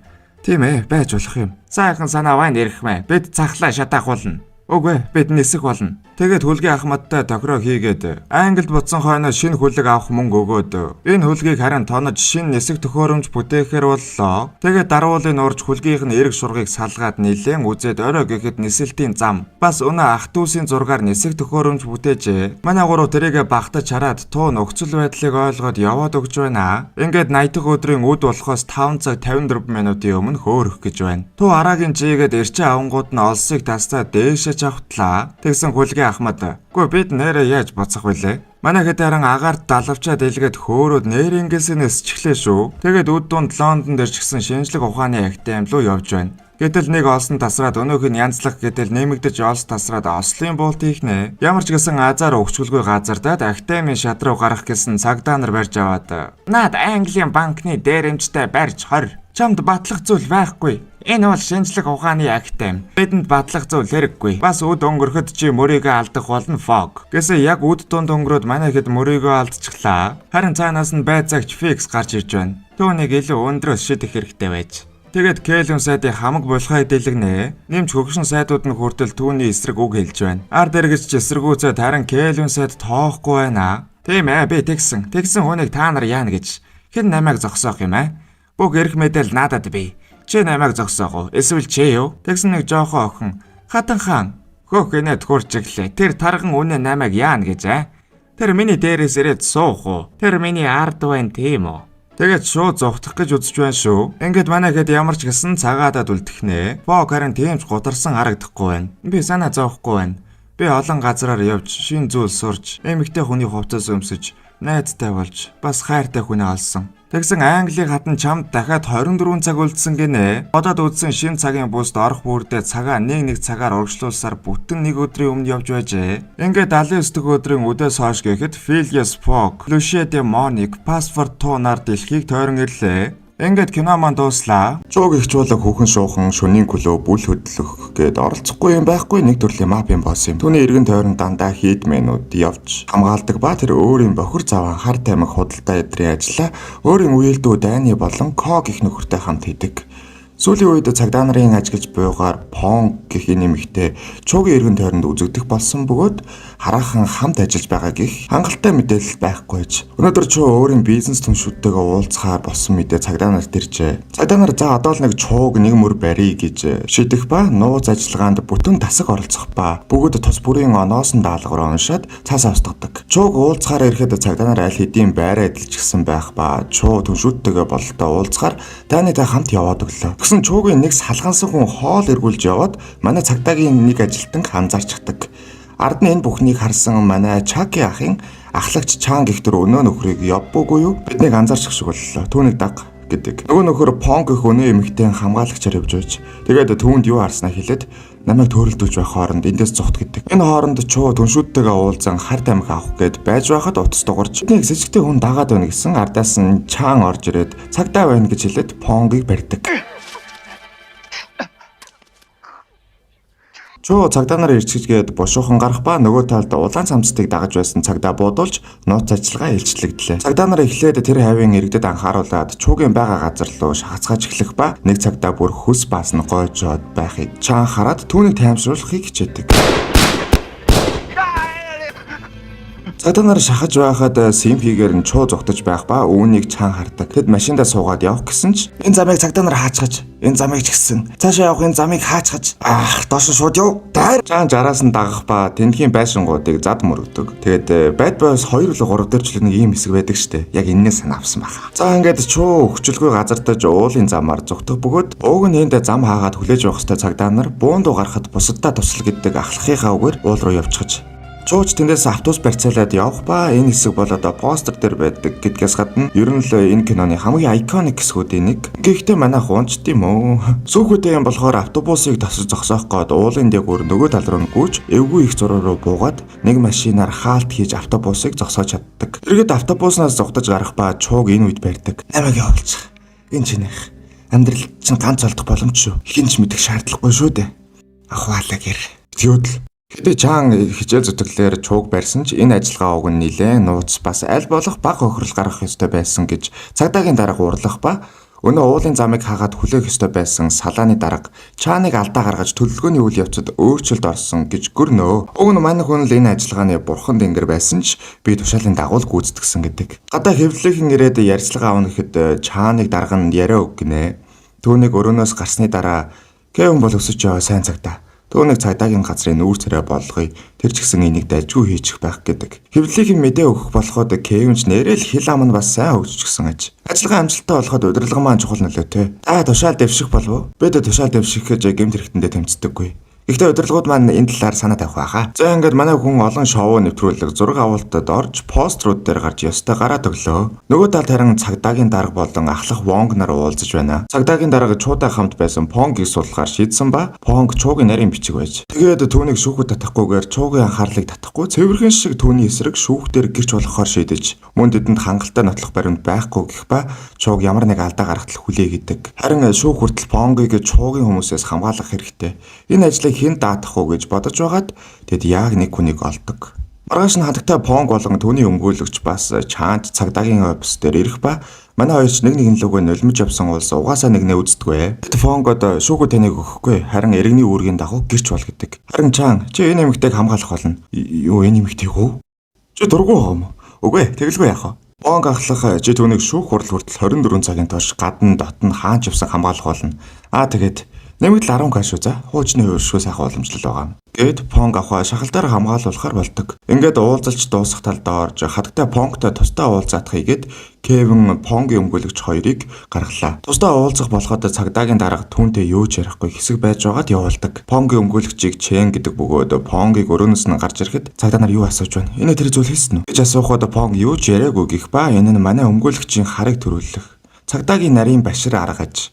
Учир нь Чен бол бас л Чуугийн талын хүн бөгөөд Понгоос гадна Чуугч өмгөөлж байгаа тул Понг ямар нэгэн юм хэлэхгүй гэдгээс айсан хэрэг. Энийг ч цагдаа нараа мэдэж байгаа учраас Понгтой тосд нь уулзаж дунд нь яс хайж байгаа гэх юм уу да. Цагдаагийн газраас гарч ирэхэд Чуугийн хүмүүс Понгийг тосож авах ба тэд Понгийг боссийн эсрэг гэрч болно гэд бас санаа зовсон хүмүүс Чаанч тэднийг ойртуулахгүй байх бөгөөд Понг бол санаа зовлтгүй би ямар нэг юм хэлэхгүй л гэдэг. Үүний дараа Чен Чуудаа уулзаж байгаагаар гарах ба хэрэг явдал ер нь нэлээд наашгүй байгаагаас гадна Понгийн талаар хэлдэг. Понг уг нь саяхнаас Чууд ажилд орсон учраас тийм ч их Чуугийн бохир заван ажлын талаар мэдэхгүй гэхэд өмгөөлөгч хэдий тийм ч тэр бидэнд гай болохыг үгүйсэхгүй гэдэг. Чууч дайныг Понгод санаа тавигнэ.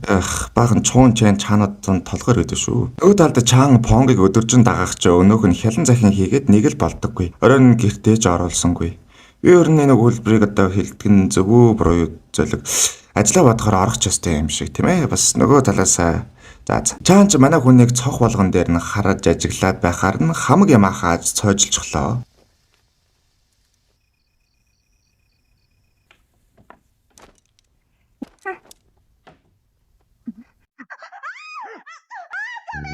Эндээ Чуугийн дуу дайныг явуулсан хүн гэж бодсон нэг л алдгүй шүү. Тэгсэн харин мэн цагдаа нар ч угаасаа Чуу Понг хоёрнууд яс хайж байгаад Понгоор мэддэг зүйлсийн яриулга төлөвлөгөөтэй байгааж. Чаанч худлаа ноцолдож байгаа болоод жүжиглэж өгнө. Тэгсэн Понг би цагдаа дуудахыг гисэн манай хоёр ухаан алдсан байна.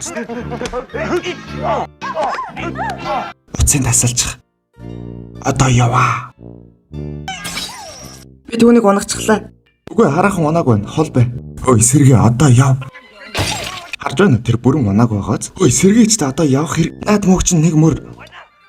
Маскыг авч харахад азар Понг өмнө нь энэ цагтааг анзаараагүй байж Чаанч тасцсан уцаа холбож бариад дарга руугаа залгаж худлаа ярьж байгаа дүр үсгэнэ. Энэ даалгавар хэд аюултай юм. Дээрээс нь гэрч ойлгохтой хамтарч ажиллахгүй байна. Би ер нь боллоо гэд явах гэсэн. Энэ үйл явдлаас айсан Понг шалдаа бууж Чаантай хамтарч ажиллана гэх ба энд аюултай тул Чааных руу явахаар болдог. Манай хоёр Понгийн машинаараа явж байсан гинэд урд нь хүүхэд төрсөн тэрэг гарч ирээд мөргүүлж Чаан айсандаа гарч ирнэ. Энэ удаад жинхнээсээ дайныгийн хүмүүс иржээ. Буудаа гүрмээ Понгод өмсүүлж гисэн Чаан тэдэнтэй гардан тулдах ба Чакяхын кино юмчны энэгээр тэдүүгээр хөөцөлдөөстэй. Машин дотор нуугдж байсан Понг хүмүүс дайрж орж ирэхэд гарц цогтхдаа Чааны бууг гаргаж ирж агаарт хий буудаад харваас буу барьж үзээгүй хүн хүний өөрөнгөө сандрахдаг. Чаан жаярахнаар ойртож түүний бууг авах гэд Понг сандарсандаа ихц буудаж дайныгийн хүмүүс цухтаад алга боллоо. За тэгэхээр манай сууг одоо жоохон балиар амбиц зэдэртэй болж байгаа. Ядаж 20 касап хүрцгээе хэдүүлээ. Тэгэхээр намайг юу хэлж байгааг ойлгож байгаа байх. Тэгээд дарчихгүй юу дөө. Мөн доношин өгөх боломжтой гэлмээр байна. Хэн мэдлээ Микэ сайжруулчих юм бэлөө тийм ээ. Хоёр самбарсан гар машинтайгаа явах ба чууд итгэл алдарсан дээр нь Чаан Понгийн мэдих бүхнийг яриулж дуу раагуур тэмдэглэж авдаг. Уг нь хадагтай Понгийн ээжэд чуу сүүний мөнгө зээлдэг байж. Тэгээд гайгүй сайн хүн гэж бодоход өнөөх нь драг дилэрэ. За ингээд Чаанид нэг юм ирсэн. Чааны найзууд болон найз охин Мэйн түүнд төрсөн өдрийн мэд хүргэх гээд хүлээж байдаг. Тэгээд унтлагын хувцастай хүүхэн гэртээ дагуулад ороод ирэхэд хинч хэл буруу юм бодно шүү дээ, тэ. Ямар нэг эргэлзээгүйгээр Мэй түүнийг нүүрэн дунд нь бялуу налчгаад яваадаг. Чаан араас нь явуулгүй ер нь юу болсон мэдээгүй яаж ингэдэг байна ухааны юм яриад усанд ордог. Усанд орж байхад найз охин орж ирэх ба Чаанч өнөөхийг мэдэхгүй солиорж өгнө. Понг ууг нь эвдрүүлчих санаатай тэр чамд сайн болохоор л ингэсэн хэрэг би түүнд тайлбарлана. Тэр ер нь жоохон усан толгойтой. Би хэрвээ хүний чихэн дээр цэцэг ургуулж чаддаг байсан бол түүн шиг 100 охинтой болчихсон. Тэр ээлжээ хүлээгээд байж байх байсан юм. Гэхдээ чи түүнд хайртай үстэй. Тийм ээ. Гэхдээ надад уучлах ямар ч шалтгаан байхгүй гэж хэлээд алчуур нөмөрж гарч ирээд Мэйг хардаггүй. Мэй ч нууцаар түнл уцаар залгах ба манай хүн цаашаа улам солиорно. Мэй юу вэ? Уучлаарай гинэ. Уйлаад яах вэ? Наад зангаал засчих гэдэл бас л цэцэрхсэн юм билээ. Тасалсан. Эргэж хараад Мэйг хараад 3 дахь белууга нүүрэндээ хүртлээ. Мэй ч явах гэсэн Чаан уучлах гоох гэж зуралдаад өмнөхөөсөө ч 7 дор юм болгов.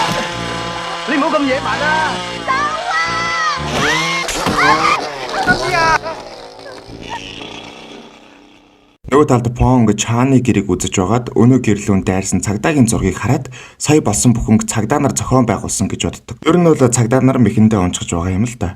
Тэр Кевин орж ирэхэд нэг л нялхраад байна шүү. Маргааш өглөө отос дуурах дуунаас ирэхэд Чаан нам унтчихж шүүх хурал аддын эхэлсэн байх ба Понгийг авч явах гэсэн тэр алга болчихжээ. Цагаан тулсан хойно манай хүн яриаг нь хуулж авсан хуурцгаа авч явлаа. Шүүхтэр нэрэл цагдаагийн талын нотлох баримт баг байх ба үүнийг нь Чэн гарамгаа ашигладаг. Эхнийгэр ч өнөө бүтлгүй цагдаа байх ба тэр дээрэмж зүгтгад ихэнхийн хальт хараад өнгөрсөн байна. Хоёр дахь гэр чинь нөгөө Чааныг гөрсөн ахлагч байх бөгөөд бас л гэмт хэрэгтний хувцсыг харснаас яг царайг нь хараагүй гэдэг талыг Чэн өмгөөлөгч гэрчээр гаргуулж ирдэг. Энэ башир арга нь цаашлаад Чааныг гэрчээр дуудагдахад жинхэнэ тоглоом тоглодог. Өмгөөлөгч Чэний тайлбарж буугаар тэр уулын замаар 4-5 минутанд 8-9 автобус өнгөрдөг ба Чаан уулын замыг товчилж автобусыг зогсоосон юм бол яг хэрэгтэн суусан автобус тэр мөн үү? Бас энэ яг манай үйлчлүүлэгч гэмт хэрэгтэн гэсэн үг үү? Өмнөх цагдаа нараа барих гэж байгаа хэрэгтнийхээ царайгч хараагүй байна. Ядаж тэр автобусанд хэрэгтэн байсан гэж бодъё. Мөрдөгч Чаан автобусыг зогсоогоод иргэдийг гаргахад жинхэнэ хэрэгтэн алдсан байвал яах вэ? Тэглэж тэр үед Чааныг цагдаа гэдгийг мэдэхгүй байсан. Бизнесмен хүн уулзалтандаа явж байхад нэг нөхөр буу бариад ороод ирвэл дээрэмчин л гэж бодно. Амиа аврахын тулд мэдээж хэрэг мөнгө санал болгон шүү дээ. Хэрэг явдал чуугийн талд эргэж эхлэх үед Чаан гэрчийн яриг битсэн хуурцгаа тоглуулахаар болдог. Чи юу ингэж байна? Өвдөж байна. Зөөлөн наач хонгорлаа. Ямар заваа юм бэ? Чи надад чухал зүйл юм шүү. Чи бүр аргачлаа шүү дээ. Би арчаад өгье.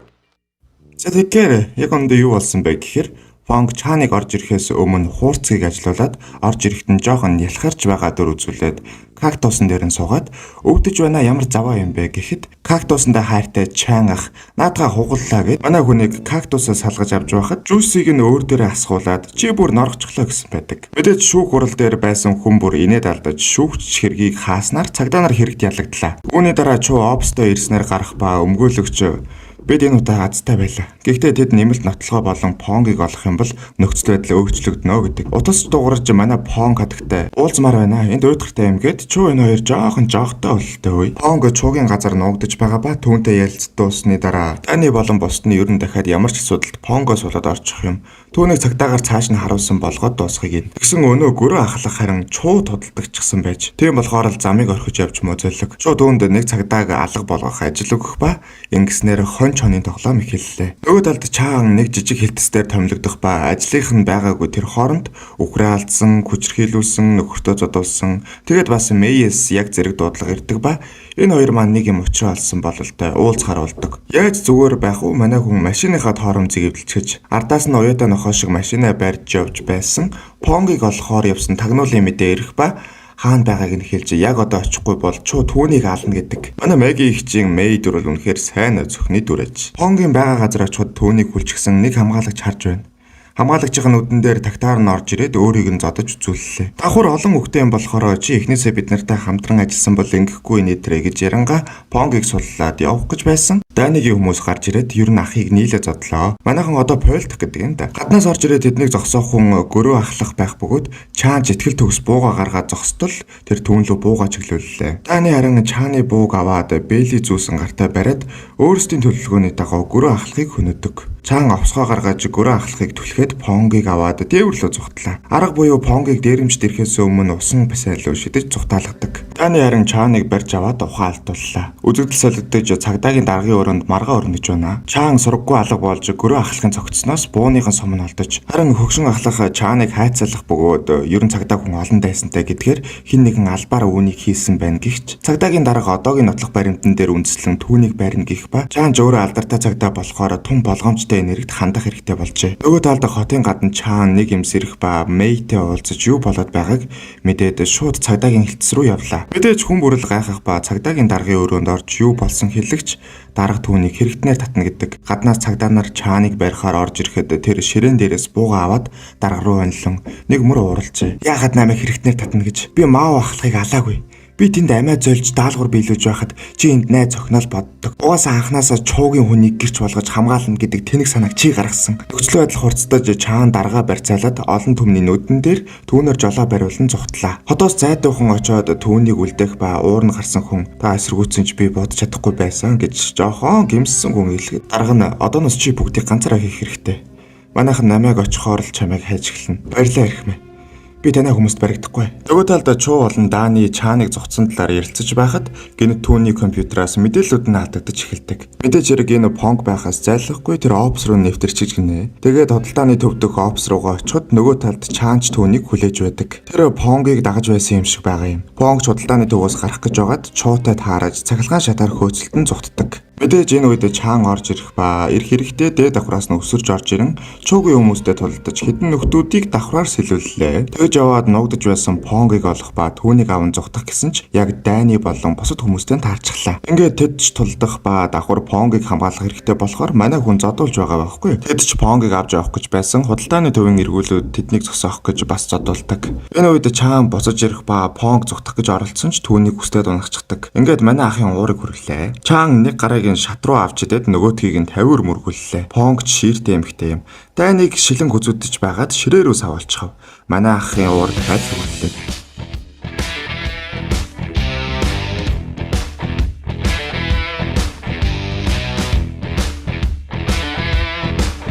Манай ах жихэнхийнх нь өвчрийг олцоход байж байсан. Нэг нөхөр мотодтой манай хүнийг дайрах гэж оролдоод өөрөө зодуулаад дуслаа. Нөгөө талд харин Дайны өнөө цүнхийг аваад зүгтах гэж байх бөгөөд Чаан түүнийг барьсан ч доошоо цүнхээ шидчихдэг. Нуугдж байсан Чуу хүмүүсээ явуулах бол доод давхарт Мэй байж байна. Чаанч цүнхийг ав гэдэг. Гэсэн чи Мэй цахилгаан шатан дээр Чуудаа таарах ба Мэйг шат руу түлхчихлээ. Тэгээд цүнхийг очиж авах бол найз охиныг нь яасан харсан Чаан хэдэн давхрын өндрөөс аимшиггүйгээр бууж ирлээ. Тэгээд мэдээж Чууг барьж аваад яг зодох гэсэн энэ үед цагдаа нарыг гарч ирлээ. Чаан хагарсан шил бариад шудраг ёс гэж байхгүй юм бол энэ навшиг алцхаа ил да гэх ба энэ үед Понг гарч ирж цүнхэнд нотлох баримтууд байгааг хэлэх ба сая нэг Чаан таймширж Чууг тавилаа. Цагдаагийн даргатай зарга нэхэд өмгөөлөгч нь бууж ирнэ. Чи өөрийгөө хуйлаас дээгүүр юмт ингэж бодоо юу? Гэмгүй иргэн зодотл. Энэ бүхний чинь төлөө та нарыг шүүхэд өгөх болно гэхэд Чуу таймширж байсан Чаан улам уурлаж Чуу болон өмгөөлөгчийг нь хэд хэд зохиж уураа гаргалаа. Үүнийг харж байсан хөгшин ахлах даргадаа та миний тайланд туслах хэрэгтэй байх гэсэн цагдаагийн дарга би сая юу харсан гэж би сая юу ч хараагүй гэж хэлээд кино манд дуусч байгаа юм да.